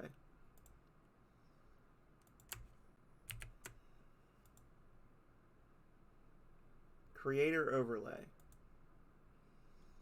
Okay. And then set that up like that. That should do it.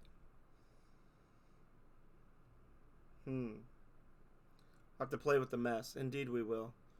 Alerts. Yeah, it's like, it's literally right here. Look, this is gifted sub. Oh, never mind. It was working. It's because it was a gifted sub. Never mind. I'm just dumb. I don't know what that other sound was, though. That the music that was playing, I don't know where that came from. It shouldn't have done that. But it should have done that. You should have seen the little scroll pop up like that.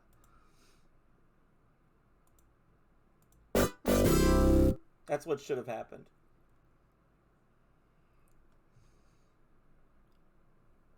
But whatever. It doesn't matter. None of this matters. We're just here to have fun. Kale, you are a friend who we've never met, but you are our one and only hope.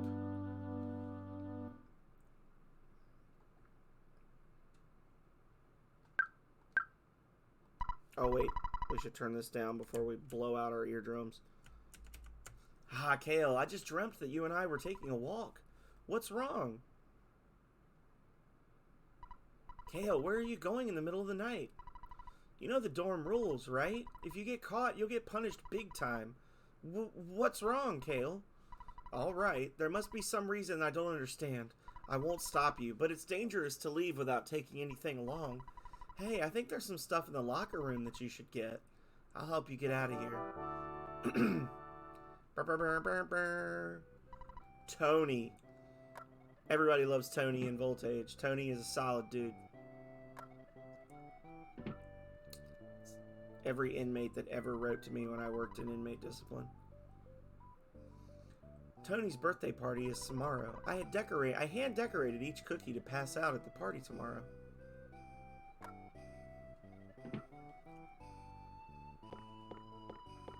Yeah, I don't know what...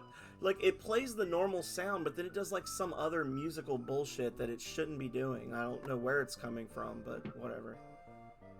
Hey, buddy.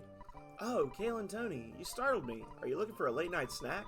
I'm having some trouble with my project. If only Kale's father, Dr. Andonuts, were here, he'd be able to provide a great deal of help. I heard he's an astounding person. He was the first leader of our Ultra Science Club. I heard he's greater than Einstein or Heisenberg. Rumor has it he's also very strange. If you're heading to the locker room, take this key along. It's a little bent, though. Kale got the key to the locker. If you leave, call me and I'll record your adventure. It's like saving the game.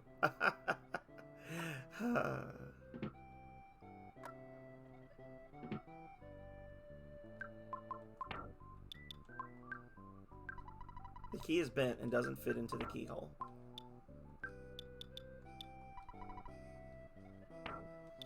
This is nerd shit. Drop this. Ruler and protractor. You don't need that crap.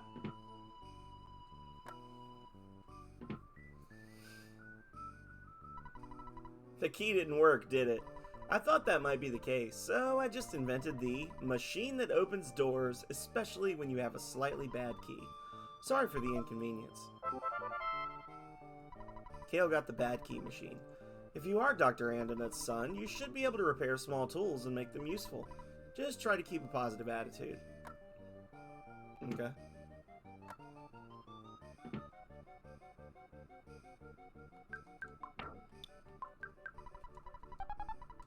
Broken air gun. Pop gun.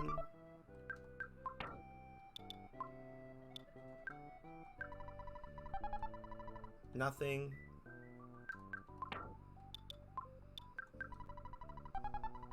Holmes hat.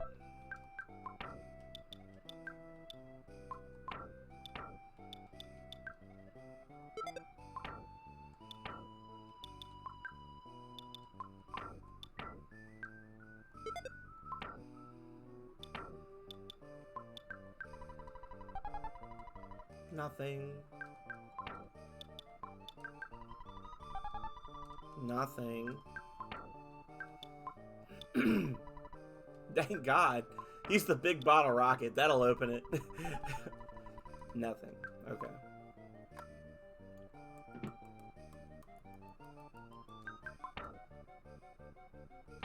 So what can we take? 7 cookies? Yeah, we're taking all of Tony's cookies. There's like exactly enough space in your inventory to carry everything that you get in this area.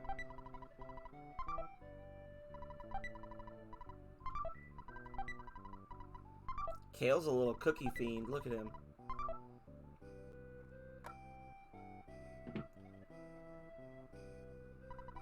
I heard a creature called Tessie lives in the southern lake. I don't believe it. I think someone made a model and placed it in the lake. Whatever, loser.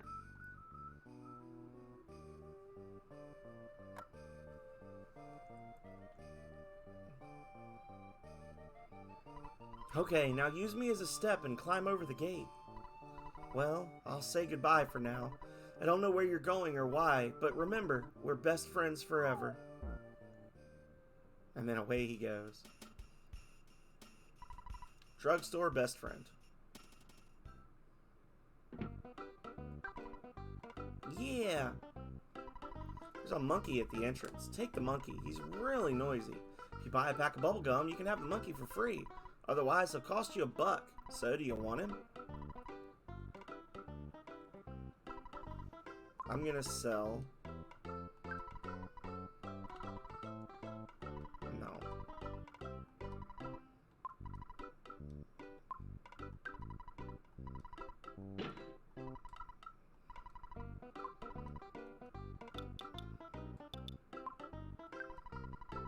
We cannot buy the broken air gun.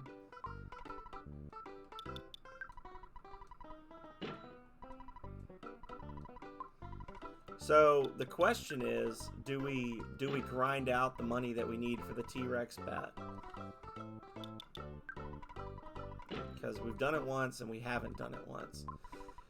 Either way, this is a good place to stop, because then I can do some grinding off screen, because this part is going to require grinding.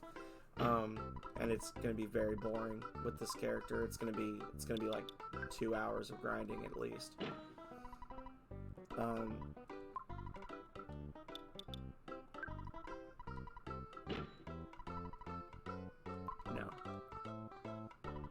Monkey at the entrance, take him. If you buy a pack of bubblegum, you can have him for free. Otherwise, he costs you $1. Yes, thanks. Monkey's yours. The pack of bubblegum. Monkey got a piece of bubblegum and blew a bubble. Thank you so much for being here, Rose. I appreciate you. Appreciate the lurk. Appreciate the chats.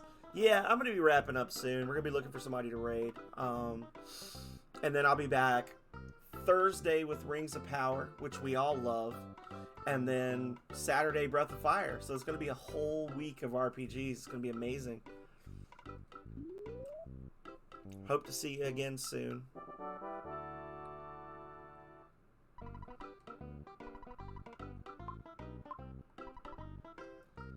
So the T-Rex bat is $698.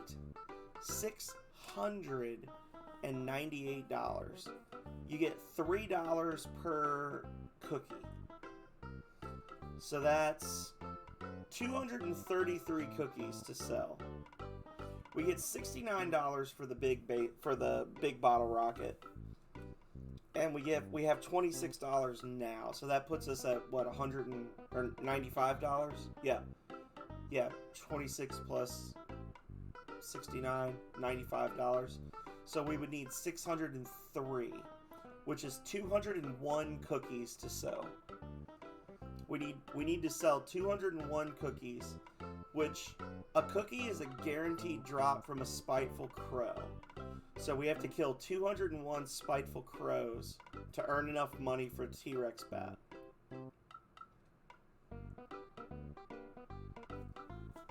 Sounds pretty miserable. The T-Rex bat. So. No. Earthbound T-Rex bat.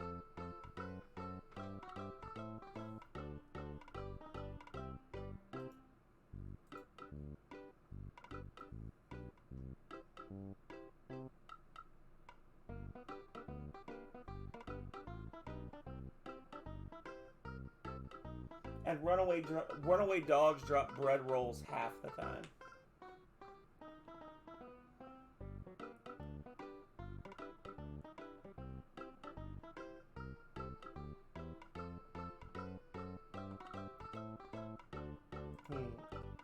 I want to see what the stats are on this bad boy. Plus 48 offense.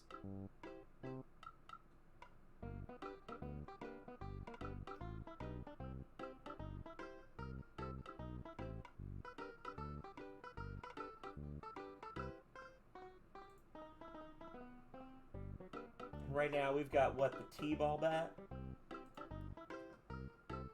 which is plus 8 offense. Yeah. So that might be what we do off screen. Just level up. If we can fix this stuff, if we fix the spray can, we can sell it. That's defense spray, we can sell the bottle rocket. We can't sell the broken air gun, but we can sell the pop gun if we fix the broken air gun. So, yeah.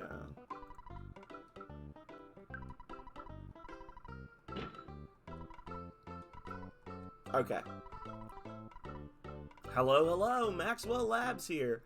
Oh, hello, Kale. Would you like me to keep a record of your journey? Yes. Alright, I have everything written down. Do you want to take a break now? Yes. Alright. So, this is where we're going to stop for tonight, because this way we can,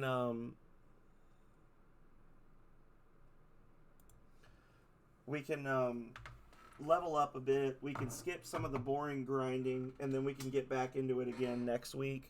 Next week I'll probably be in, I don't know, we'll probably be done with the desert next week. Not that we're rushing, just kind of thinking where we'll be. I'm enjoying this. I'm having so much fun. I love Earthbound. I know it's a weird game, and it's got its quirks, but oh my god, I love this game. I will never not love this game. So, let's see who we can raid. Cleveland Tom is somehow on? Let's see. Blangy's playing Forza.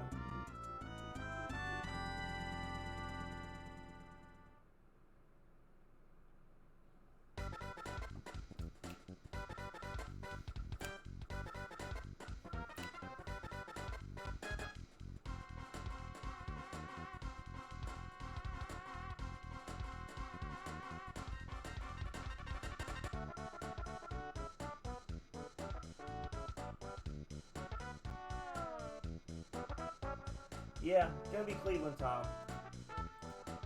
Best haiku streamer in the business. So, alrighty. Well, what else is there to say? But Cleveland Tom. All right. Thank you, everybody, so much for being here tonight. I hope that you've enjoyed this because I know I have.